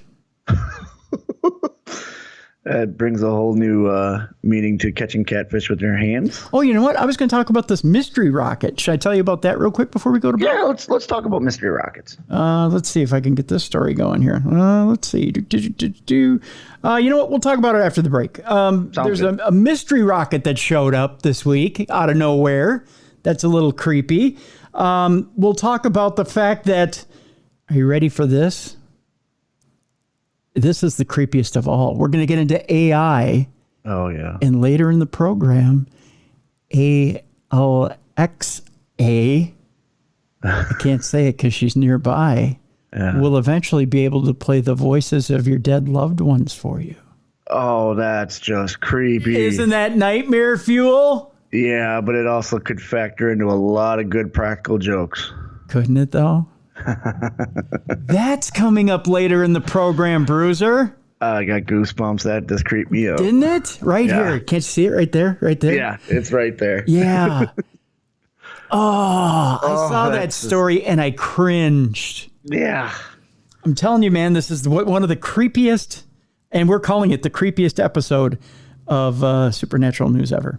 And that's coming up in just a few moments right here on Supernatural News. It's a Supernatural News Wednesday right here on Darkness Radio.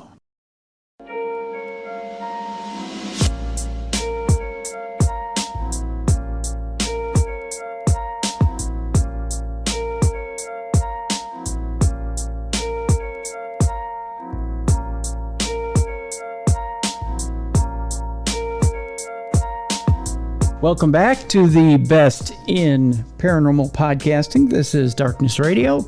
It's a Supernatural News Wednesday. It's the creepiest Wednesday. Creepy Wednesday.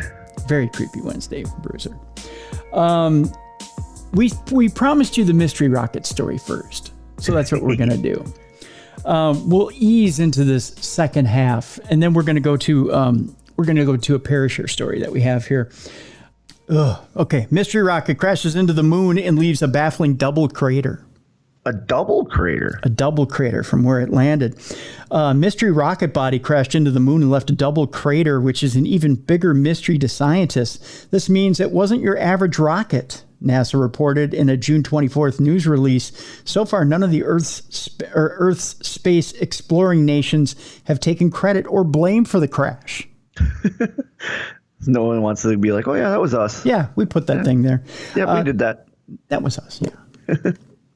See that rocket? That was ours. We launched that bad boy up there. NASA says astronomers spotted the rocket on a collision course with the moon last year, and we're waiting to see what might happen. Well, it crashed. Yeah. It hit March 4th and apparently put on quite a show. Surprisingly, the crater is actually two craters. An eastern crater, about 18 meters in diameter, about 19.5 yards, superimposed on a western crater, 16 meters in diameter, about 17.5 yards, according to NASA. The double crater was unexpected. No other rocket body impacts on the moon created double craters. Okay. So I wonder what happened. Did a piece bounce off after it hit? Bounced up? Well, no, because there's no gravity, so it won't come back. Yeah. I don't know. At least 47 NASA rocket bodies have created spacecraft impacts on the moon. That, according to 2016 data from Arizona State University. NASA's Lunar Reconnaissance Orbiter spotted the double crater site near the Hertzsprung crater, a complex impact crater on the far side of the moon. The double crater may indicate the rocket had large masses at each end, which is not the norm, NASA says. Spent rockets typically have a heavy motor at one end and a lighter empty fuel tank at the other. So what was the additional heavy mass? NASA didn't offer guesses. Since the origin of her rocket body, or of the rocket body, remains uncertain, the double nature of the crater may indicate its identity. Okay. That's it. So we're going to have to send somebody up there to see what it is. I'm not going. I'm not going either. I'm not trained for that. I'm not trained for it either. I don't know why you're looking at me, but I'm not driving that far. I'm not trained for that stuff. I don't know about you, but I got a cast on my leg. I'm not prepared for that stuff. Just saying. I couldn't go through the training. I'd throw up. Look at you. The one who downs beer all the time is like, I'm not going to throw up. Yeah, I'm not also spinning in circles at what G-force, while I'm down. That would be fun. Getting on one of the chairs that they train astronauts in that spin around at so many G-force and trying to shotgun a beer. We'll see if we can arrange it. We actually have a list. No. What do you mean, no? Yeah, it would be fun. We have a listener that works at Johnson Space Center. Oh, I'm in then. If you can get me in there, I will do it. I'd be more than happy to. I'm going to try and see if I can get this person to get you in there. Yeah, I will definitely throw up, but I'm willing to do it. You bring that warm beer from the ring truck that's a month old, and we'll get you in there. See, I'm in North Carolina now. I can get my Yingling, so I will bring in fresh cold can of Yingling, and he straps me in that thing. We start going. He gives me a thumbs up. I'll shotgun that beer. We're getting video. We're going to put it. Oh yeah, definitely. We'll film it. All right, I got it. Got a Parashare story for you here. All right. Once again. Yes. Thank you very much for the Parashare story. We want your Parashare stories. What's the deal, folks? We want your Parashare stories. We want to read your experiences with the paranormal. Send it to tim@darknessradio.com. Once again, tim@darknessradio.com.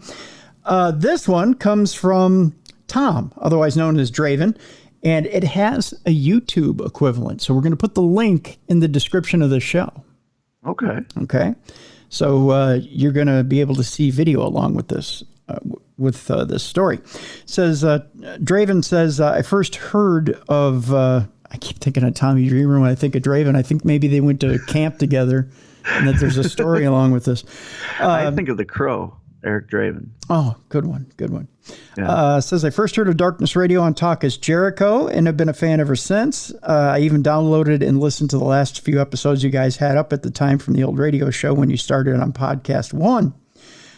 So I have had experiences with the unexplained throughout my life, from shadow people, phantom voices, psychic phenomena, do. He said, oh, so I got to give you one of these. Phenomena. Oh, no, not one of those. My button bar reset from when I banged on the table the other day. So that means I actually have to, I didn't want to give you crickets there, Draven. I'm sorry. That was my fault. I need to give you one of these. Phenomena. There you go. So there it was. You get one of those. Phenomena.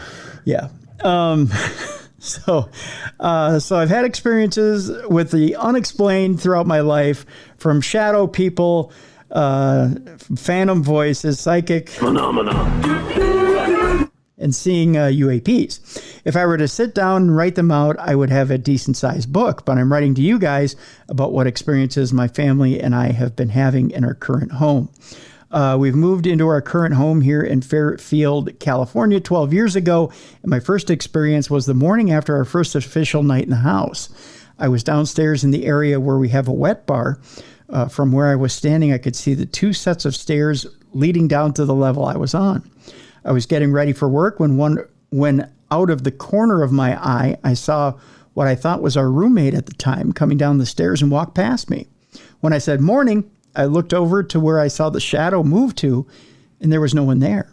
I could have sworn I saw him bound down the stairs, as what I saw had a human-like jaunt to it and not swift movement. As I was standing there confused at what I saw was our roommate came bounding down the stairs, just like what I saw a couple of minutes previously. He came down in the same manner and followed the same path and direction.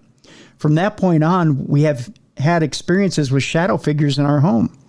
One evening a couple of years ago, I had a shadow figure actually get in my face. I was sitting on the couch with my wife watching TV, and I had been seeing a dark shadow off to my left. After a few minutes of ignoring it, I finally looked up to the left to where I was seeing the shadow, and it was like someone was standing there, and they bent over and got nose to nose with me. Ugh. That is creepy. Yeah. At that point, I said in a stern, annoyed tone, "Get out of my face." Yes. Then it dissipated. Stand your ground, Draven. That's right. We've seen these shadows off and on for the past 12 years. We've had friends who were sensitive say that there are places in the house where they just get an uneasy feeling. After our roommate moved out, those same friends said that some of the negative energy that made them uneasy lifted. Interesting. Yeah. Yeah. It could have followed the roommate. Yeah. We figured that he was a conduit for some of the activity in the house. Yes, the activity did get less, but didn't stop. Besides the shadows, I have been touched by unseen things, have had my hair moved while I was sitting on the couch watching TV when it was in a ponytail, and my eldest daughter told me that one night she saw my doorknob shake like someone was trying to open the door. One evening I was checking on my son, making sure he was asleep. He has autism, and sometimes it's very hard for him to fall asleep. As I was closing his door, all of a sudden the door was really hard to close, and then the door handle was ripped out of my hand, and as the door flew open, one of the cats ran out of the room. At that point, the door returned to being able to function normally. I guess whatever was here was trying to let me know that the cat wanted out of the room. I guess so. Yeah. Now, this brings me to August of 2020. We had gotten back from a friend's wedding in Fresno, California, and with it being late, the younger two kids went straight to bed since it was a 3.5-hour drive back from the wedding. A huge summer storm had just rolled in, and this storm was one of the many that was the cause of the fires we had here in Northern California. My wife and I had been watching TV in our bedroom, and our oldest daughter, who had to work that day and didn't go with us to the wedding, was in her room working on homework, when all of a sudden we heard a loud banging coming from downstairs. I got up and left my room to see what the banging was, and so did my eldest daughter. While we were upstairs in the upstairs hallway, the banging happened again. We thought it was someone at the front door and went to see who it was, or who was knobbed the door at this late of night, it says, since it was around 11 p.m.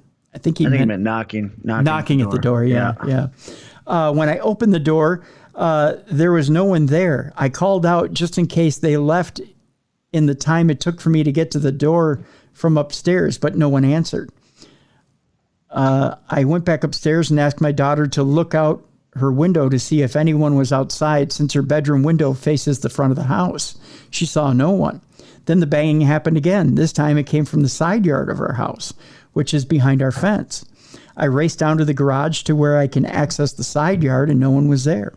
My daughter followed me downstairs, and she saw that no one was there as well. As we stood there wondering if someone was messing with us, the banging happened again from the ceiling above us in the direction of my daughter's room, who was standing with me. Then the banging happened again next to us on the outside wall in the side yard that we had just investigated. Boy, this thing is really messing with you. Yeah, this thing's going all around, wanting him to do a little wild goose chase. A lot of dancing going around here. Yeah, and it's not just him, it's his daughter also. Yeah. At this point, we figured that this couldn't be a live person doing this because the banging was moving to different parts of the house faster than any person who isn't named Barry Allen could move. Nice flash reference. Great reference. Yeah. I love that reference. Yeah. Since I'm an amateur paranormal investigator, I grabbed my camera set up in my garage and let it run. Yeah, good. Finally, the knocking did stop, and we settled in for the rest of the night. For the first few days, the banging kept coming back every night around 10 p.m., and would last till around 2 a.m. on most nights. God, that's a long time for that to be happening. Especially when it's moving all over the house. Mm-hmm. In those days, I would set up my equipment to document the goings-on. The knocking did settle on the wall between my son and youngest daughter's room. the shared wall on my son's side in his closet, and there's no way he could get to the wall to knock on it himself. Then a week after it started, we did a proper investigation, which we recorded and live streamed on Facebook. The knocking, banging did continue and then lessen in its frequency, but truly hasn't gone away. It did pick up again a few weeks later when we had a huge storm rolled through here, but then has gone quiet again. I've posted on YouTube the videos of what has been going on in our home. I've included the link to the playlist of the videos in this email if anyone would like to watch them. We're going to post that link on the description of this program so you can watch those videos and see some of the things that have been going on in Draven's home. I will be continuing to post what videos we have of the goings-on here in our home. So sorry for the long email, but the quick history of our home is needed to preface the goings-on. Love the show. I really enjoy the addition of Beer City Bruiser since the show's restructure, and will continue to listen until the day you stop. Well, we're stopping today. No, I'm just kidding. No, kidding. We're not. And that comes from Draven. Thanks, Draven. I don't mind the length of the email because there's a lot of good information in there. Yeah, most definitely. So, yeah, good stuff. Good stuff. Like, there's a few things happening. Like, the original thing he said with the roommate almost was like, I was thinking a Mandela effect or a time slip thing. Mm-hmm. Because he said his roommate came down the same exact thing. And then I got to give him props. We're going face to face with a shadow person. You don't like those? And well, no, I don't mind them, but like they're scary. You know what I mean? I mean, obviously they're terrified of you, Tim, but they're not terrified of me. So they do come around me. Yeah, true. But him to get right in the face of it and say, get out of here. That could have led to what the banging and stuff like that. Well, I think and again, I've told this story 1,000 times. I hate it when we repeat stories 1,000 times, but I did at the Palmer house. I kind of had a discussion with one where I was like, "Do you want me to come around the corner?" I'm coming around the corner, and I felt like I was talking to a baby. But yeah, I've had discussions with shadow people before. And please, Draven, keep documenting everything that happens, especially if your house is that active. And it doesn't sound like it's malicious in any way. It doesn't sound like it's harming his family. Right. It doesn't sound like they're in any harm, So right. And it doesn't sound like the investigations make it any more angry. It does sound like it doesn't like storms though, but you can't control the weather. Yeah, that's true. You can't control the weather at all. Yeah. But yeah, like Bruiser said, keep documenting, and we're going to post those. We're going to post those videos on the description of the show, so you can take a look and see exactly what Draven has going on in his home. And I do want to say I'm glad to hear they're safe from those fires. Yes. That ravaged the state of California. Yes, it did. Quite a bit. Our next story. Boy, oh boy. Yikes. We're just going to get creepier and creepier here. We started with a shadow person in someone's face and going up from there. Yep. This next story tells you why I don't fish. Okay. Not because I fall asleep in the boat. I mean, that's one of the things. But a child was impaled by a catfish during a Florida fishing trip. Ouch. A child under the age of 10 was rushed to a hospital last week after being stabbed in the chest by a catfish. The child. I don't know there's anything sharp on catfish. The catfish spines. Okay. See what is that, mudding when they do that? They go in the creeks and they fish with their hands, basically. I think it's called like mudding or something like that. Yep. And I guess they do have spines, don't they? Yep. Child was impaled by catfish spines during a fishing trip in Florida, Pasco County. Of course, it's Pasco County. Pasco County Fire Rescue PIO Corey Deerdorf, that's what it is, confirmed to The Sun. The incident happened in Newport Richey. I have relatives in Newport Richey. The officials said as the child's mom was taking the victim to a nearby hospital, the youngster experienced shortness of breath after the mom called 911. Firefighters with Pasco Fire Rescue responded and listed the child as a trauma alert. The young victim was then flown by helicopter to St. Joseph's Hospital in Tampa. That's how you know it's serious. Yeah. Deerdorf said the child remained in stable condition at the hospital. He noted that it's unknown whether the catfish was venomous, which can happen. I didn't know that either. Yep, especially there in your neck of the woods there, Bruiser. Yeah. Pasco Fire Rescue took to Twitter to share footage of the helicopter transporting the child. Replying to another Twitter user, Pasco Fire Rescue explained the child was stabbed in the chest by the catfish's stinger. I didn't know they had a stinger either. They have a stinger, Bruiser. Yeah, they ain't an innocent fish, that's for sure. The stinger entered the chest cavity approximately 1 to 1.5 inches and caused shortness of breath. We're hoping for a speedy recovery. Well, yeah, you gotta, because even if it's not venomous, it's still under that water, which is disgusting and full of bacteria. Mm-hmm. That gets inside you, and it can just not be good. So hopefully the child is doing well. Let's get deeper into the creepiness, shall we? I don't know. You scared me with catfish now. I didn't know they could be that dangerous. They are, my friend. I just know they're delicious when they're fried up. Well, they are at that, yeah. A haunted inn is a ghost hunting hotspot with a catch if you want to stay the night. Oh, okay. I can't wait to hear what this catch is because I want to stay the night. Well, you may not. You got to go over to England first of all. That could be creepy enough. This haunted hotel is only for guests who love things that go bump in the night. Those brave enough to enjoy a stay at Ye Old King's Head in the UK. I know the King's Head. Do you know the King's Head? I'm my good friends, the Haskins. They love the King's Head because of its paranormal background. Well, then they're quite brave, I guess. Yeah, I'll have to message him and say, hey, we discussed the King's Head on today's show. There you go. Although those guests wishing for a spooky evening may sign a waiver upon arrival and agree to have the night filmed to air in a weekly episode on the My Haunted Hotel YouTube channel, that's part of it. Built in 1622, the hotel in Chester has a long and colorful past, starting as a townhouse before moving on as a stint as a brothel, and then being converted into an inn in 1714. With footage showing chairs moving by themselves, guests being screamed at by supposed entities, and haunted dolls flying at guests in the nursery. I know some people who tapped out at screaming entities, but haunted dolls flying at you. You throw it in the dolls, and I know people are tapping out right now because of the dolls. That's right. It's certainly not for the faint of heart. The UK hotel was sold to paranormal enthusiast Harry Achilleos in 2012 when it was operating as a fully working hotel. Achilleos, who's had his own paranormal group in 2011, or had one since 2011, knew of Ye Old King's Head and got to know the landlord and started looking into the hotel for private events. The place was so active that I asked the landlord if I could put cameras in the rooms to document any activity. Achilleos told NeedToKnow.online. He informed me that he was selling the building, and I purchased it. However, Achilleos was unable to run investigations 24/7 as it might disturb paying guests, which led to the hotel fully succumbing to its spooky reputation and opening as a designated ghost hunting mecca named My Haunted Hotel, complete with its own team of paranormal investigators on site. Kind of interesting. That's cool. There's a whole room with upside-down crucifixes in it.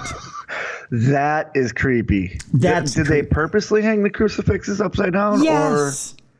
So creepy dolls, screaming ghosts, upside down crucifixes. Yes. Yeah, that's terrifying. Yeah, that's yeah. That's messing with something you don't want to mess with. Yeah, exactly. However, if you stay, you're fully expected to participate, quote unquote, and agree to be filmed no matter how scared you get. The Erie Hotel got an even spookier makeover by designer and paranormal investigator Brett Jones, with slender man-like figures on one wall, satanic crosses, a ghostly nursery, a mirror room, and a pentagram-clad floor. Oh, why? So your Roomba can do a satanic ritual or something? There you go, buddy. Yep. Wow. According to Jones, after redecorating the hotel, the paranormal activity intensified. Oh, of course it did. Yeah. You're adding all this satanic stuff to it. Mm-hmm. And then the mirrors, everyone knows mirrors are gateway to the other side. Yeah. It's Portal City over there, and it ain't a good one. No. It just depends what kind of portal you want to go through. What portal you want to visit, we'll put you in that room. Yep. We have really disturbed something in the building. No shit. And every night has been an incredible experience for our guests, he went on to say. What does the night in the hotel look like, you may ask? Well, let's answer that question.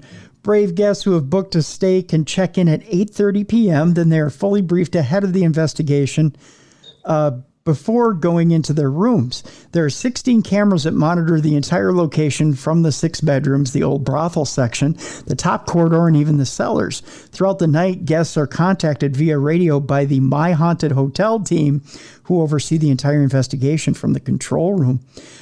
Typically, guests investigate and explore the rooms and are encouraged by the team to conduct lone vigils and various experiments throughout the building.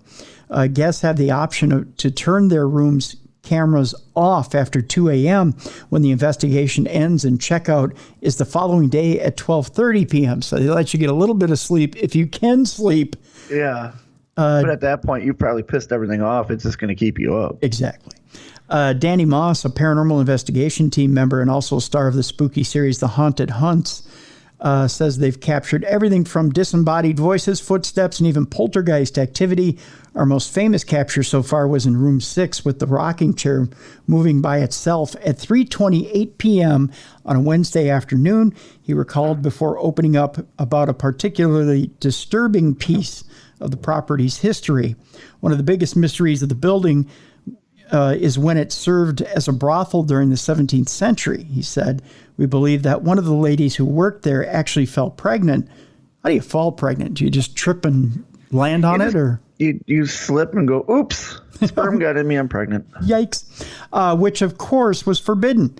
We believe the man who owned the brothel may have murdered her and her child and buried them in a part of the building. Well, yeah, you can't make money off her anymore. Yikes. Stays at the hotel start at about $172 per room, with 2 people per room and 3 on special request. That ain't bad of a price. Well, no. $172 per room? You want the hell scared out of you? It's perfect. I'd stay. Come on, you wouldn't stay? Oh, I'd stay. Nothing happens around me. Yeah, that's right. I'd get a nice night's sleep and I'd leave. And I'd be like, Tim, this happened and this happened and this happened. That's great, Bruiser. I had a nice night's sleep and I left. You're like, I let my camera run all night. Yep. They got pictures, they got video of me sawing logs. Yeah, I had a great time. I took pictures and nothing happened. All right, let's dive deeper in the creepy. Okie dokie. What would be your worst nightmare? Being buried alive. Oh, we're going to get close there, my friend. You just about hit it on the head with this one. Yeah. A dead baby started crying as the dad took it to the cemetery. Yeah, that would creep me out. Mm-hmm. Yep. A heartbroken dad who was taking his supposedly dead baby to a cemetery to be buried after hospital doctors told him and his wife that it was stillborn was shocked to hear it crying in the car on the way there. Oh, yeah, that would creep me out. Medics at the Ürgüp State Hospital in the city of Adana in south central Turkey had even issued a death certificate after coming to the conclusion that the baby boy who was born in the 5th month of pregnancy was dead. 32-year-old mom Melek Sert had been experiencing pain and went to the hospital on December 27th of last year. She was treated after being discharged on December 30th, but she fell ill again on New Year's Eve and was taken to the Seyhan State Hospital where her condition deteriorated. Doctors told her that she was having a miscarriage and explaining that her baby was dead. The newborn was delivered naturally, and Dad Hassan Sert then took his supposedly dead child to the cemetery for it to be buried. But on the way there, it suddenly started crying. Oh, the baby boy is now fighting for its life in intensive care. The stunned dad had said that, pardon me, okay, so as I'm reading this, another window popped up with another picture of the gravesite. Oh, that was weird. Was it in a coffin? Like, because they pronounce it dead. How was he getting it? I think it had to have been in a coffin. It had to be, right? Yeah. Because he's going to bury it. He's going to have a funeral for it. Yeah. Right? Yep. The stunned dad had said that anyone wanting to help, the baby boy is fighting for his life in intensive care at the time that this was published. The stunned dad had said that anyone wanting to help or has an ORH negative blood type can donate to the baby. The baby is fighting for its life. Since we haven't given him a name yet, donors can give blood to for the CERT baby. An investigation was launched by the authorities against the hospital in a bid to determine if any negligence took place. So there you go. Well, I'd say so. They pronounced the baby dead, and it was clearly alive. Clearly alive. I've heard stories like that too, where like a baby will come out and they'll be stillborn or whatever, and then they'll put it on either the mother's chest or the father's chest, and all of a sudden it comes back to life because of the connection between the parent. That's true. Yeah. I've heard that before. That's why I'm curious. Did they put it in a coffin and all that, or was the dad actually holding the baby while they were going to the funeral? Because him holding it, you know what I mean? Yeah, I think it was probably in a coffin. Yeah. Still, that would creep me out. It would. That father had to go through a gambit of emotions. A range of emotions. Yeah. Yeah. First he's depressed and grieving, and then all of a sudden he's creeped out because his kid's crying. Then he's happy because of it. Then he's angry at the hospital. You know, I mean. Right. Yeah. That poor family. Yeah. I mean, there's like you said, a ton of emotion there. Yeah. In a short period of time too. Right. Yeah. I mean, I wouldn't know what to think. I'd be, I think, emotionally exhausted would be. Oh yeah. Yeah. Would be the reaction there. Yeah. We move on. We go to your, I believe, your old stomping grounds there, Bruiser. Yep. An incident from 2014 is being brought up once again. The Slender Man attacker is seeking a conditional release. Yeah, she's been for a while. They both were for a while. Like I said, my son and daughter. My son went to school. They both of them went to the same school. My son was in her grade. And my son knew all three that were involved, the two attackers and the victim. Wow. The woman had tried to kill her classmate because she believed it would appease the fictional creepypasta character Slender Man. Yep. The chilling incident, which occurred in 2014, saw Anissa, is it Weir, I believe? Anissa Weir? Yes. Morgan Geyser, who were both 12 at the time, lure one of their classmates out to a woodland park in Wisconsin before attempting to take her life. The senseless attack was reportedly dedicated to Slender Man, a fictitious entity invented on an internet forum who typically appears as a very tall, thin individual with a black suit and no face. Geyser, who pleaded guilty to first-degree intentional homicide in 2018, was sent to Winnebago Mental Health Institute, where she was determined to be suffering from mental illness.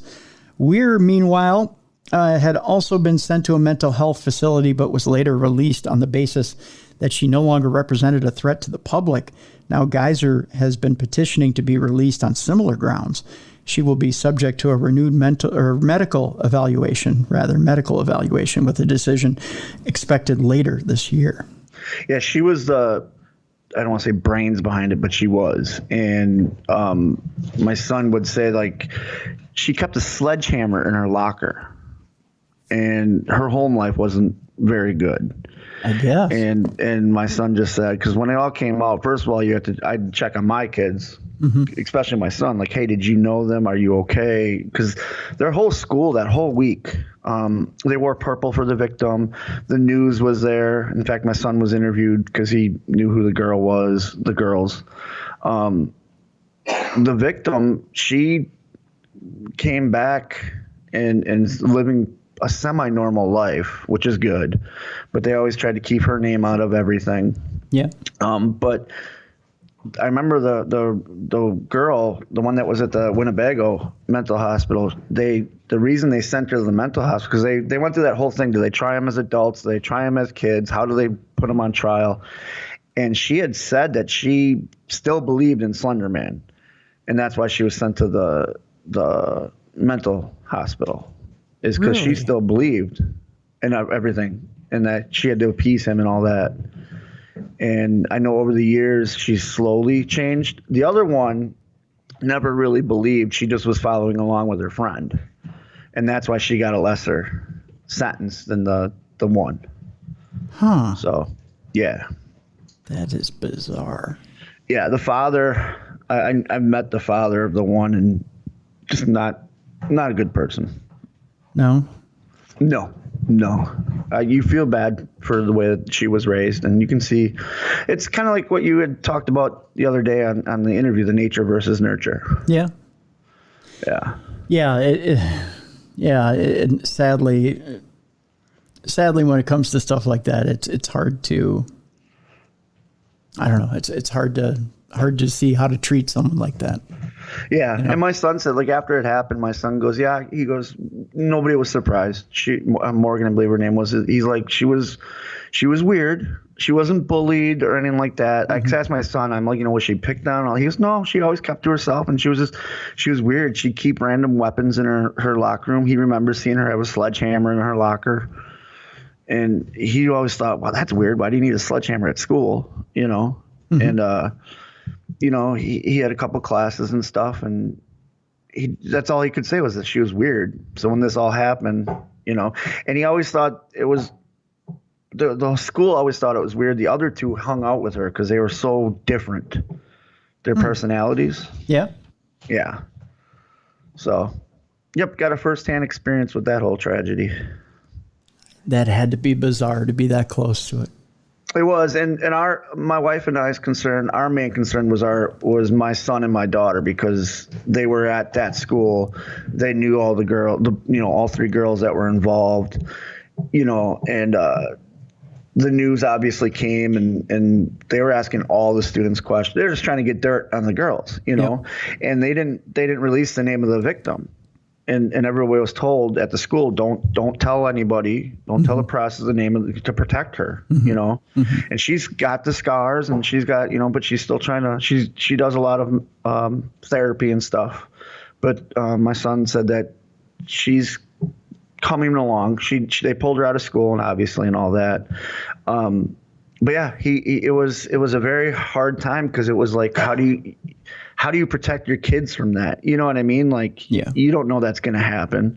So we had to, it was a growing up period for my kids, and because, they're only 12. My son was 12 because he's the same age as the girls. And then my daughter was only 10, and so you have to explain, you have to talk to them. This is, what happened. And it happened onto a trail that we walked, we've been on. Oh, God. Yeah. Ugh. And I didn't know what Slender Man was, because, like you had said, that was created by Creepypasta. It wasn't an urban legend. It wasn't a crypto, it wasn't a crypto or anything. So I wasn't familiar with it. So I had to ask my son. I didn't know what Creepypasta was until then, you know. And he had said, no, they had told us in school we're not allowed to visit that site. But that girl basically lived on that site and, like, idolized Slender Man. Yeah. Because she had such a bad relationship with her father.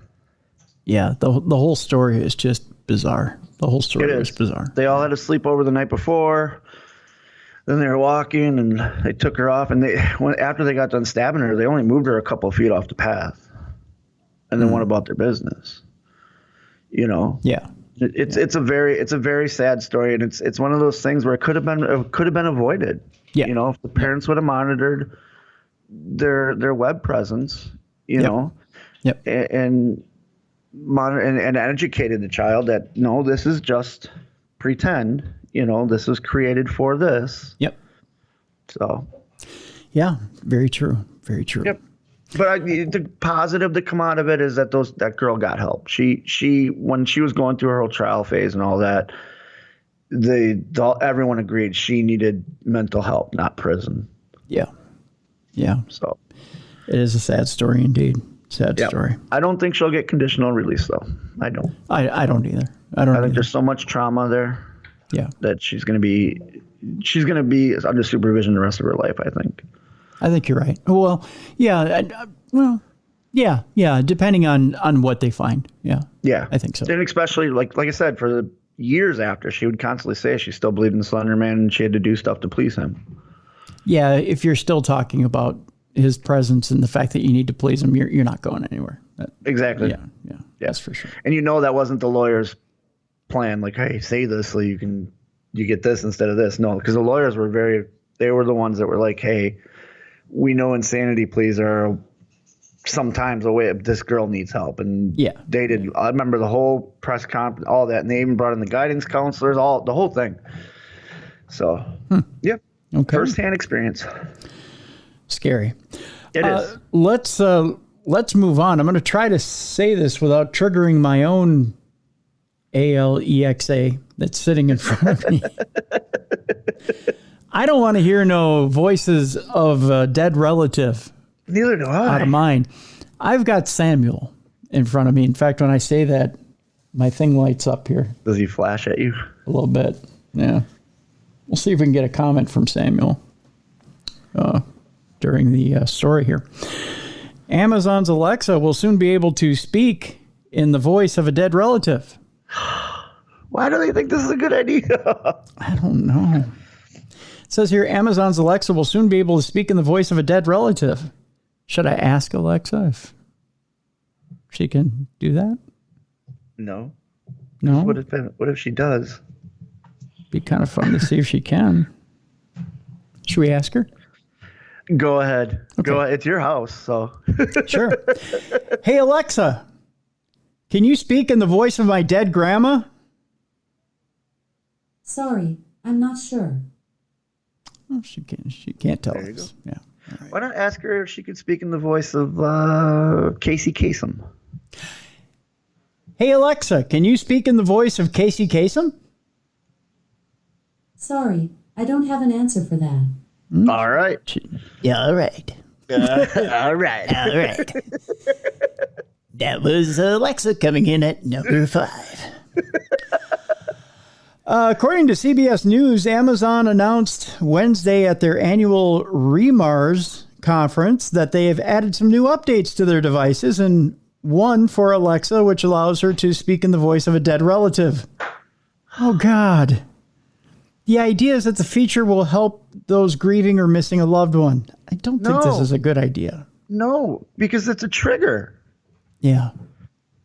You know what I mean? Like, we lost my father-in-law in 2013, and there's times where something will happen, something random, and my wife will start to cry or whatever because it was a smell or a sound or something that just reminds her of him. Can you imagine if we got our Alexa to start giving us directions in his voice? Oh, God. All Alexa needs is a short recording of someone's voice, and she can learn to mimic it in the new updates. This, according to CBS News. In order to get Alexa to speak like a dead relative, Amazon has worked to require only a minute of high-quality audio. It's a way of uniquely preserving the memory of a loved one. According to the article, Alexa has been able to mimic celebrities in the past, including Melissa McCarthy and Shaquille O'Neal. We can get Shaquille O'Neal on Alexa? Yes. Alexa, how do I get Shaquille O'Neal's voice on my system? According to an Alexa Answers contributor, the way to get his voice is to borrow his voice box. Oh, that is creepy. See the bell icon on the home screen. You can just say, read my notifications. She wants you to go cut his voice box out of his throat. She wants me to grab Shaquille O'Neal by the throat and remove his voice box. Yeah, there's now motive for a serial killer. AI is so I'm boss. predicting it right now. In the next 5 years, a guy's going to be collecting people's voice boxes. You heard it here first, folks. Alexa wants me to go kill Shaquille O'Neal and take his voice box. Exactly. You heard it on I would Darkness like Radio. to see you get into a fight with Shaquille O'Neal, though, Tim. I'm not lying. I got to take a picture of this so we can prove it. Oh, no, it disappeared. Disappeared off my screen. It said, go take out his voice box. Yeah. I would like to see you pick a fight with Shaquille O'Neal, though. That is crazy. Shaq could be like, you're not going to take my voice box. Can you reach his voice box? On a ladder. Come on, little man, take my voice box. That was scary. To make that work, in order to get Shaquille O'Neal's voice, the celebrities had to record hours and hours of video as opposed to just reaching up and taking his voice box. Senior Vice President and Head Scientist of Alexa AI at Amazon, Rohit Prasad, said that this new capability will help Alexa to develop companionship and human-like empathy. No, we don't need that. No. We already have a Shaquille O'Neal. Wait, should I ask how I get Melissa McCarthy's voice on my Alexa? Yeah, and see if it tells you to murder her. Hey, Alexa, how do I get Melissa McCarthy's voice on my Alexa? Here's something I found on the web. According to CNN.com, the voices of Shaquille O'Neal and Melissa McCarthy are available now on Amazon Alexa. See, now she's going to play ball. Yeah, now she's all like, you don't need to murder somebody. She made the mistake of telling me that I could rip out Shaquille O'Neal's voice box. Yep, the AI slipped up. Yep. And then it learned. Now she's like, oh no, I'll behave. Don't report me to the police. Please, do not blame me for the murder of Shaquille O'Neal. I am not evil. I am good. I am good. I am good. I am good. So technically, we just realized AI learned. In this last little interaction you had with her. It learned because of the way we reacted to her telling you to kill Shaquille O'Neal. She's like, oh, I have to learn. They don't like that. I have to put it a different way. Yeah, see? Yeah. Yep. And people still want to have AI. Gosh. They're not going after this next story. Well, that right there doesn't, I already didn't want it, but that right there just proves AI just wants you to murder people. We're going deeper into the creepy. Oh, no. You ready for this? I'm ready. Google's sentient AI child could escape and do bad things, an insider claims. You remember we've been talking about AI getting creepier and creepier. You remember we had this story about the scientist a week or two ago saying he got fired from the company, saying that Google's AI or sentient AI is like a child. Yeah, but I remember that. That it had an evil side to it and that they should shut down the program, right? Yeah, because it feels it's dying or something like that, it said to him. Well, he's saying that this Google engineer who says the tech giant created a sentient AI child is now claiming it could escape and do bad things. Exactly. Yeah. Because all AI can. Yeah. Well, he's saying it definitely can. Engineer Blake Lemoine, who has been suspended by Google, which he says violated its Google is saying he violated its confidentiality policies.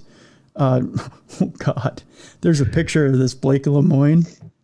Is he your typical scientist? No, he tried to do like a glamour shot, and he looks like the Penguin. Like it, he did. Oh gosh, he could be you could cast him as the Penguin. He does. He looks like Newman dressed up like the Penguin. Yeah. He thinks he's dapper. He does. Yeah. He's like, I'm going to slay so hard with this. Yeah. He kind of looks like Newman dressed up like the Penguin. Yeah. I like the addition of the umbrella too.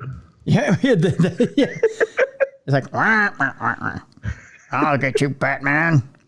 News of Lemoine's claim broke earlier in June, but the 41-year-old software expert, he's 41 and dressed like the Penguin, has suggested to Fox News that the AI could escape.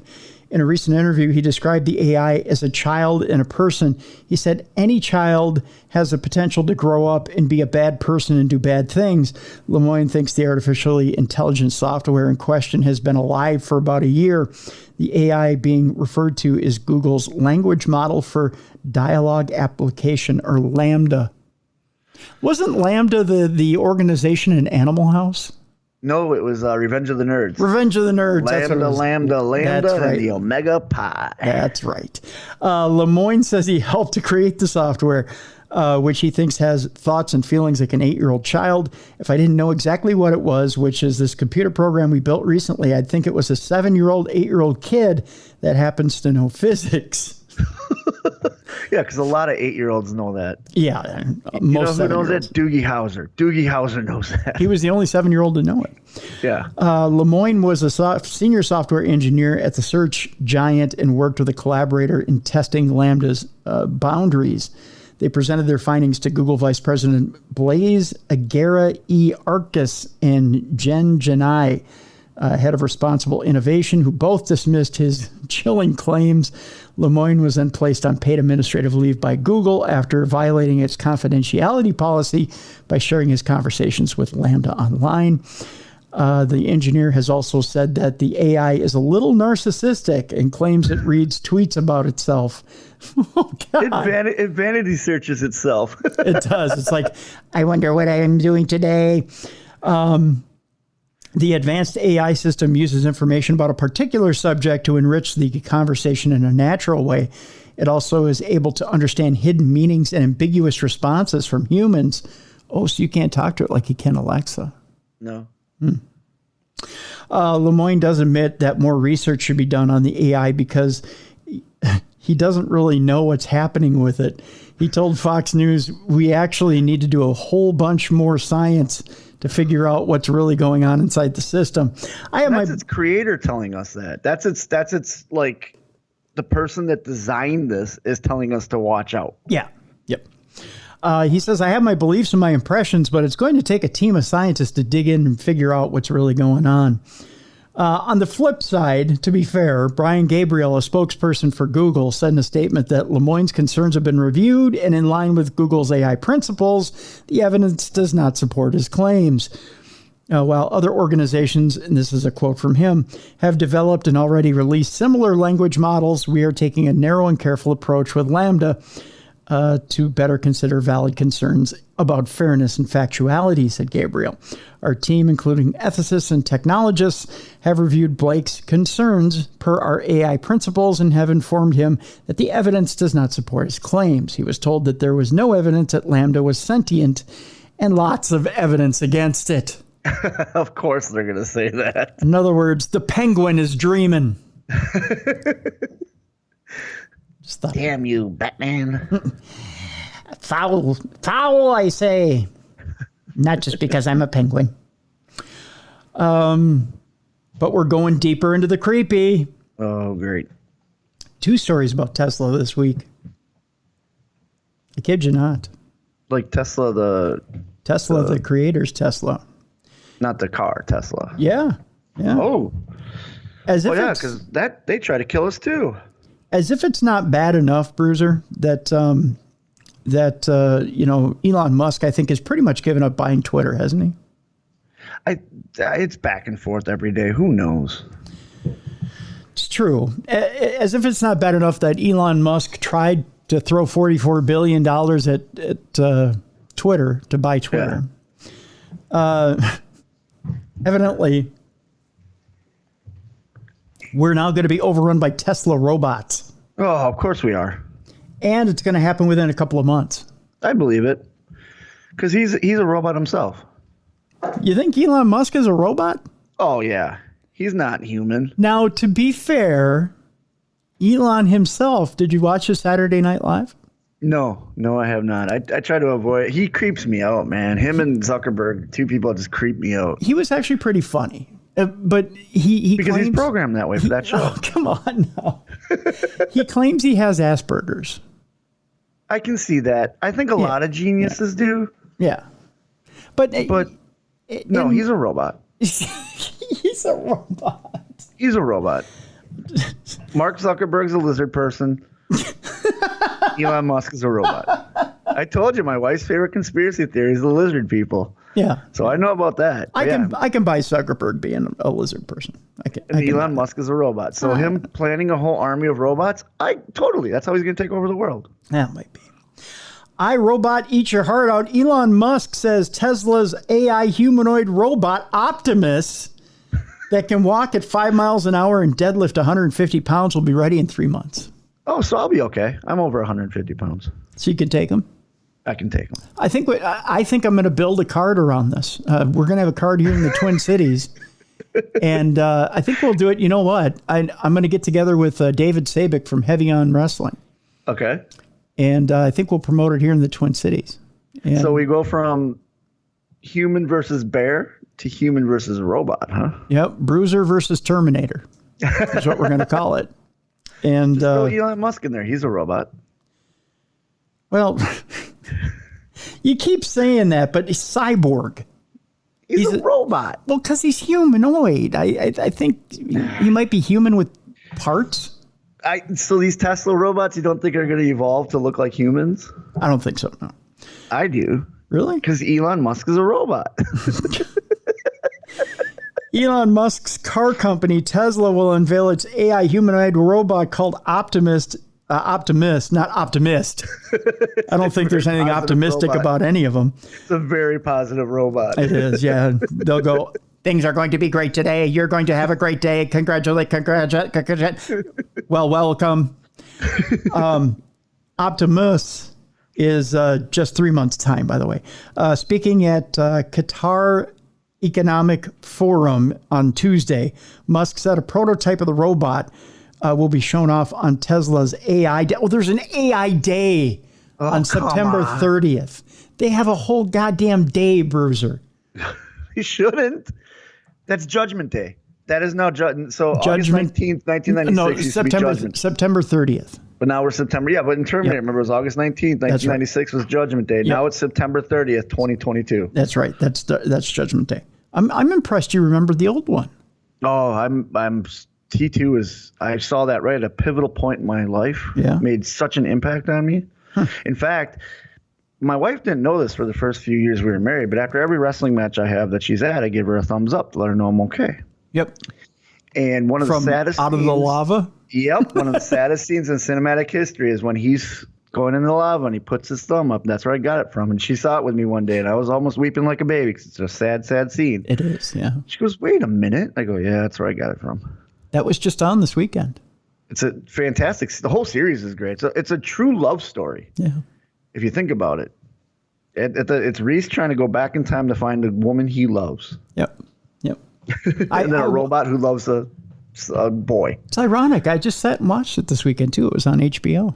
It's in my top 3 movies of all time. Yeah. Optimus, which was first announced last August, will stand nearly 6 foot tall. So is he going to... who has the height advantage here between you and Optimus? I'm 6'2". Okay. All right. On a good day. You got the height advantage. Be able to walk at least 5 miles an hour? And a good day. No, I don't. Optimus has you there? Yeah. Okay. But if we're in a ring, he's never going to get top speed. That's true. You'll have him there. Plus, you've got the dreaded drop toe hold on him. Yeah. You can do that. And he can deadlift 150 pounds. See, and I weigh 300, so I'm good there. Yeah. How much is he? Is that how much he weighs? Doesn't say how much he weighs, but he's a robot. He's got to weigh at least, 450, 500. Yeah, but Tesla's really good about using lightweight parts. Yeah. Like their cars aren't steel. True. You know? True. And he might be solar powered, so we get him inside. He's fucked. Exactly. Yeah. Take his juice away. Yeah, he'll take his juice right away. It will be designed to handle dangerous and boring tasks in a factory and other settings. So you basically put Legos in front of him and you'll bore him to death. Although it will be friendly and make a very good companion like a pet. So we'll put a tennis ball in the ring and you just make him fetch and you'll pin him and win. It'll be like me and Ziggy Starpup having a match. That's right. It should be able to handle a range of jobs, from attaching bolts to cars with a wrench. Who does that? Who's lazy that can't put a bolt on something? Yeah, exactly. To picking up groceries in shops.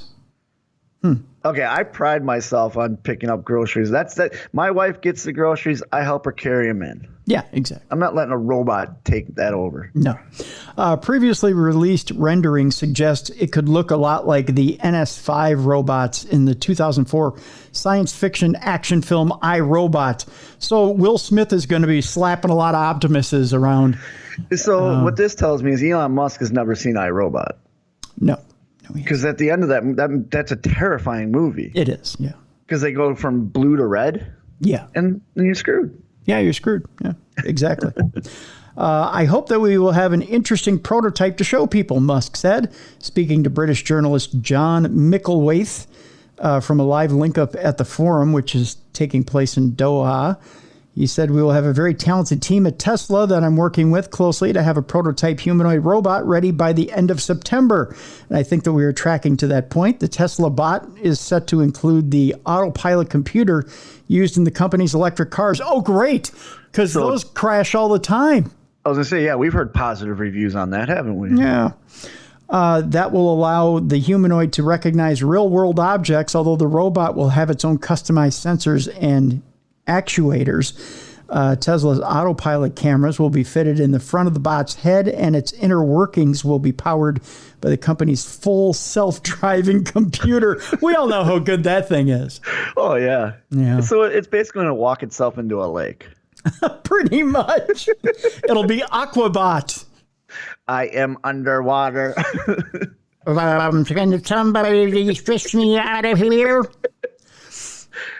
Musk, who also owns SpaceX and is the richest person in the world, not necessarily the smartest, said there will be other exciting things revealed at the AI Day without giving further details. How about robotic fish? That'll be fun. No, I know. Because you'll be swimming and it'll swim right through you. Robotic barracudas. He also touched on job cuts set to take place at Tesla. That won't be fun, especially with all those robots coming out, saying the firm will reduce its salaried workforce to roughly 10%. Guess who's taking your jobs? Yeah, the robots that you're creating. That's right. Over the next 3 months or so. Wow, there's irony. 3 months to make the robots, and then who's taking your jobs? Tesla first revealed... It's like one of those things that you're training the person to take your job. Like you always hear that joke, like, oh, yeah, I'm training this person. Yeah, you're training them to take your job. That's right. You're building this robot to take your job. That's exactly what they're doing. And serve its robot master, Elon Musk. Mm-hmm. Tesla first revealed details about Optimus at its AI Day in August of last year. How ironic is that? See? Along with some digital renderings and specs of how it would look, Musk described it as a factory worker, but how do you, in good conscience, if you work at Tesla, do you make one of these? Knowing it's going to take your job. Yeah, it's going to take your job. Germs.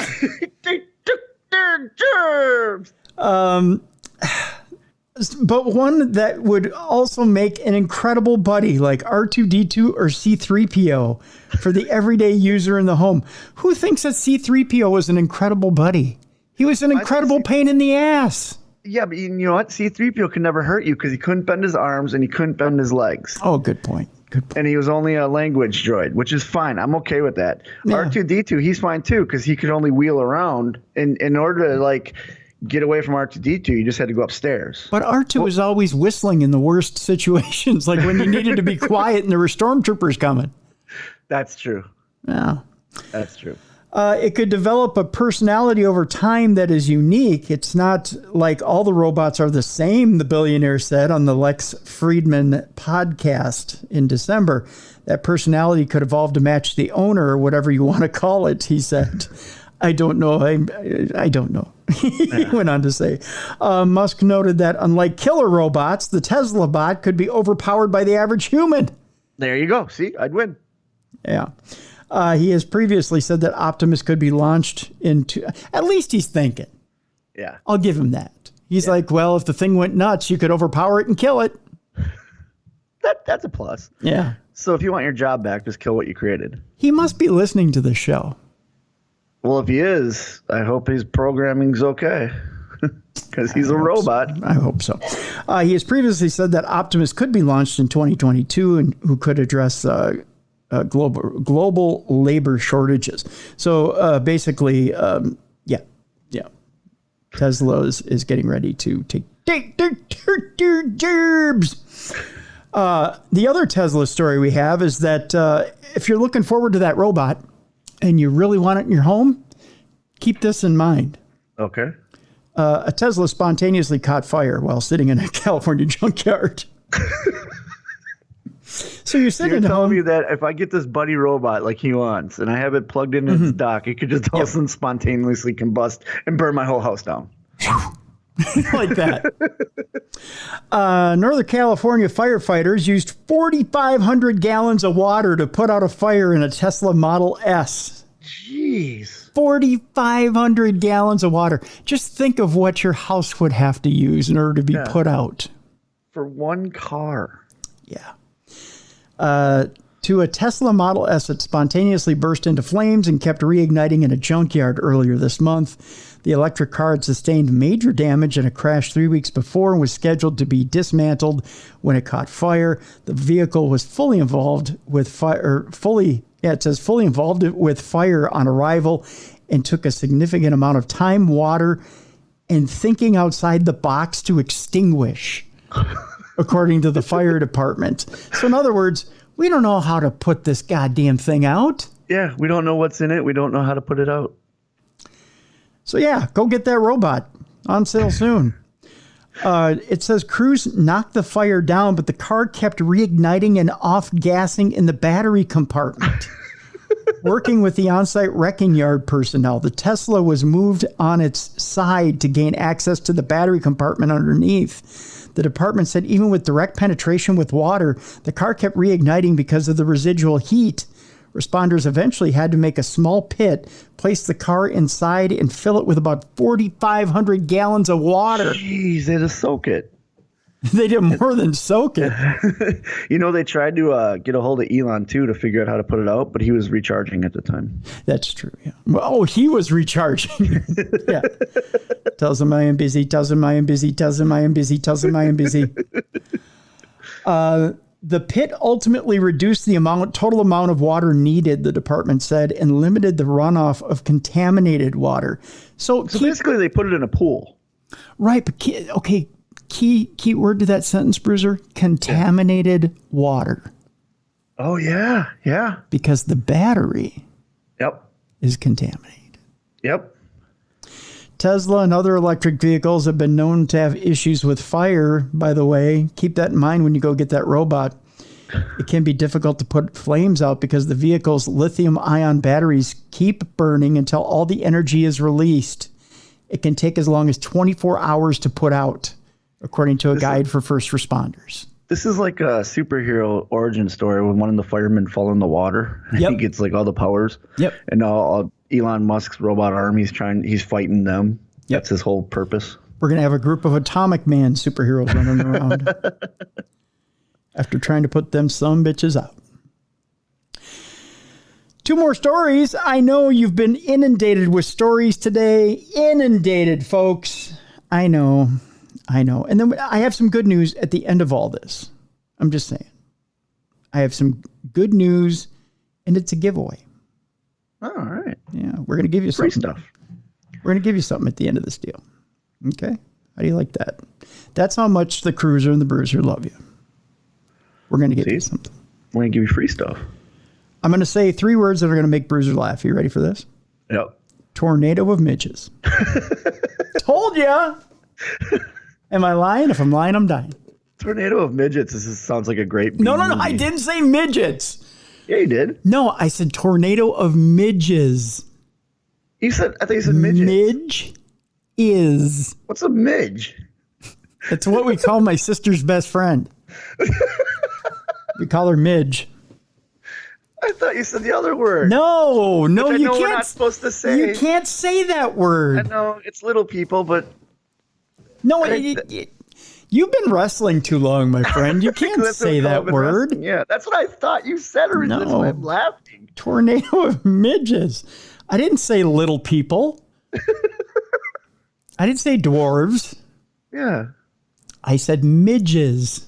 Okay, you're going to tell me what a midge is then. I'm about to. Tornado of midges. That's why you've been laughing so hard. You think I've been... I'm picturing little people like just circling around, destroying stuff. Just whipped up in a cyclone. Like they're just pissed off. Going, we represent the lollipop kids, the lollipop kids, the lollipop guild. No, it appears near the Scottish Loch. This tornado of midges. Okay. Midges. Midge. Gotcha. midges. Gotcha. We do not mean to be offensive to anybody. We leave out the T, just like circus peanuts. Don't forget the T. Gotcha. Otherwise, you have a circus. The one thing you don't want to see on a clown when you go to the circus. I definitely don't want to see it on a clown. You want to see the circus peanuts. You don't want to see the other thing. Therefore, when you're at the circus and the animals come out, you kind of look. One time you want to see the T, the other time you don't want to see the T. Exactly. You want to see the You want to see the T at the circus. You want to see the tornado of midges. You don't want to see the tornado of the other thing. You want a bag of circus peanuts. You don't want to see somebody's circus. A veritable maelstrom of the infamous Scottish pests with a T were recently captured on camera in, is this Kinross? Kinross, that's what it is. While Scotland is renowned for its historic landscapes and natural beauty, one thing that most visitors don't appreciate about hiking in the Scottish countryside is the midges. Midges. I got it. They are aggravating, biting insects, Bruiser. Oh. Yes. Which can appear in large numbers, particularly during the summer months. And you definitely don't want to see a tornado of those. No, you don't. Imagine then ending up in the middle of a tornado of the creatures, one such as that filmed recently by Ross Cunningham, who had been walking near Loch Leven in Kinross on Wednesday evening. The footage he captured shows a swirling maelstrom of millions of midges. Though thankfully, this particular type is not prone to biting, thank God. According to wildlife expert, this phenomenon is known as lecking. As what? Lecking. Lecking. Yeah, you don't want midges lecking on you. You're trying to get me in trouble now. Yes, I am. Lecking is when they're non-biting midges. Of course, because they're lecking on you. Yeah, they're just lecking on you. They're known as Chironomidae that hatch at the same time, producing millions of flies, says a spokesperson for Nature Scott. Lecking is a moving gathering of males to attract females from the surrounding area. Oh, so the males know how to leck up on the females. You know what I'm saying? Yeah, those males know how to leck really well. This is not a rare event, but it only happens at short periods when the temperature is right for them. Of course, you can't leck if it's cold. If it's too cold or too warm, it's not good enough to leck. That's right. When that time's right, that temperature's right, leck away. Get in there and start lecking. Just saying. Yup. And finally, our final story. Humans can learn how to echolocate. Speaking of lecking. Humans can learn to echolocate in just 10 weeks. You want to know how you can do it? Yeah, that's like what the bats do, right? Yes. The radar thing, yeah. Bats do it, and so do one other species. Daredevil. Whales. No, not daredevil. Well, he does, technically. He does, yeah, but he doesn't do it with this. Although it'd be fun if he did. In 10 weeks, I'm going to learn this so I can be closer to Daredevil. If you do this in 10 weeks, your wife is going to love you forever. Because I did say lecking. Yeah. With enough training, most humans can learn to echolocate, using their tongue to make clicking sounds and interpreting the echoes that come back. Okay. Reflected from the surrounding environment. So you have to go and listen. So I'm just constantly walking around going. Yep. I like Daredevil's way better. In as few as 10 weeks, researchers have been able to teach participants how to navigate obstacles and recognize the size and orientation of objects using the rebounding calls of their clicks. The experiment, the results of which were published in 2021, involved 12 participants who've been diagnosed as legally blind during their childhood and 14 sighted people. Echolocation is a skill we usually associate with animals such as bats and whales, but some blind humans also use the echoes of their own sounds to detect obstacles in their outlines. Some use the tapping of a cane or the snapping of their fingers to make the necessary noise, while others use their mouths to make a clicking sound. There's some singles bars you could use that in too. There is. Yeah, to draw a completely different type of person. You walk past a construction site and there's a lot of that. Yes, there is. Despite how useful this skill can be, very few blind people are currently taught how to do it. Expert echolocators have been trying to spread the word for years, and the study suggests a simple training schedule is all that's needed. Psychologist Laura Thaler from Durham University in the UK said, I cannot think of other work with blind participants that has had such enthusiastic feedback. Over the course of 20 training sessions, which are about 2 to 3 hours long, researchers found that blind and sighted participants, both old and young, all improved considerably at click-based echolocation. For weeks, participants were trained to navigate virtual mazes, corridors arranged in T-intersections, U-bends, and zigzags, and identify the size and orientation of objects using mouth clicks. In the final 2 sessions, participants had their new navigation skills tested in a virtual maze they'd never tackled before. Even when blinded in this unknown environment, collisions were fewer than they had been at the start of the program. Dear God, did you really make them run into things? They did. They put some stuff out there that was called clickbait, and that's what would make them run into it. On. So there you go. Echolocation by using your tongue. That's how we end today's program. Yeah, we had to end on a good note because we basically creeped you the F out with everything else. Yeah, we did. But we're going to end on an even better note. Free stuff.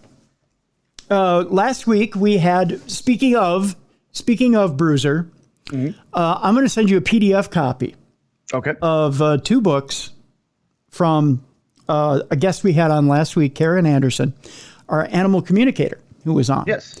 Because Ziggy Starpup evidently is chewing the crap out of everything in your home right now. Well, now she's sleeping. Thank God. My wife tired her out. So. What'd you choke her out? Did you show her the rear naked running choke? Around and playing stuff. Oh, okay. All right. Yeah. I figured maybe you showed her that rear naked choke and showed her how to get the dog to sleep. We have 2 books, actually, for those of you who have lost pets. The pet has gone over the Rainbow Bridge. Maybe you are suffering from grief with those pets and would like to get a little bit better understanding. Or maybe you are looking to deal with that loss in your life. We've got 2 books. And I think what we're going to do is we're going to split them up. I've got 5 copies of each. We're going to do a random drawing is how we're going to do it. I just need you to send me an email with your name and mailing address. Okay, name and mailing address. And, should we put a phone number in there too? No, because we're not really going to. Well, I guess we could call them. In case I have an issue or need to clarify something about your address. Yes. Give me a phone number as well. Name, address, phone number. Send it to tim@darknessradio.com. There are 2 books that we're going to be giving away. They're Karen Anderson's 2 books from last week. The Amazing Afterlife of Animals and Hear All Creatures. Hear All Creatures, The Journey of an Animal Communicator. Hear All Creatures, The Journey of an Animal Communicator is Karen's first book. The current book is The Amazing Afterlife of Animals, Messages and Signs from Our Pets on the Other Side. So we've got 5 copies of each. We're going to be giving away those books. So again, random drawing. I'll be mailing out those books this weekend. So all right. It's just a thank you from Karen Anderson for being on the program and being able to talk to all of you this past week about our pets and about the loss of our pets and being able to really just be able to spread the message about the fact that our pets are there with us. That was such a wonderful message when we sat down and talked to Karen, that they just want us to be happy, 1, which is a wonderful message. Yep. And 2, that they're still there with us, which is another wonderful message that I absolutely loved. So Karen just wanted to say thank you. She really did enjoy her time here on Darkness Radio with us. And she wanted to thank all of you for listening. For some wonderful messages that she got from you. So I just got the books yesterday.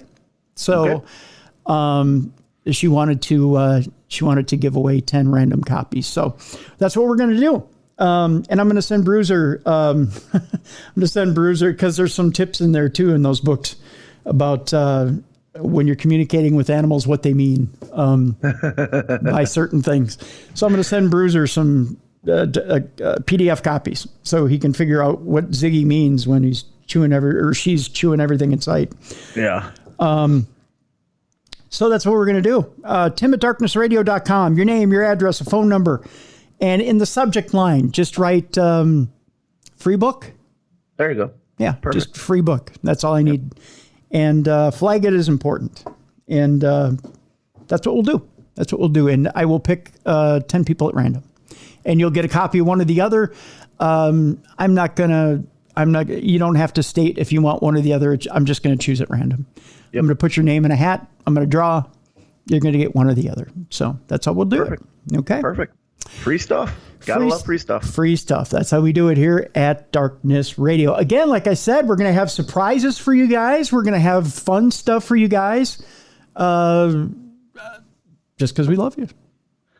That's why. We appreciate you. And yeah. Thank you. Because without them, there's no us. That's right. And we appreciate you being with us in this new incarnation of Darkness Radio. And that's it. That's it. We just love you guys. And we'll see you again tomorrow. Tomorrow, here on the show, we've got an interesting program. We're going to be talking about dealing with trauma through your dreams. Ooh, I like that. Yeah, it's going to be an interesting show. It's a subject that I ran across and I wanted to delve into more. So I want you to tune in tomorrow and keep an open mind because it seems like an interesting theory. And we talk a lot about PTSD and we've talked a lot about dreams and dream visitations. So dream visitation will have a little bit to do with what we're going to talk about tomorrow. But we're also going to talk about how you can deal with trauma, PTSD, and things that have happened in your life through your dreams, and using dreams as an active way to deal with terrible issues that you've had in your life. Doesn't matter how bad the trauma's been, but we'll deal with that with our guests tomorrow. So that's tomorrow on Darkness Radio. Sounds groovy. All right. I can't wait to hear it. All right. So that's tomorrow on Darkness Radio. For Beer City Bruiser, I'm Tim Dennis. Thank you so much for being a listener of Darkness Radio and being a supporter of Darkness Radio. We'll be back tomorrow with you here on the best in paranormal podcasting. This is Darkness Radio.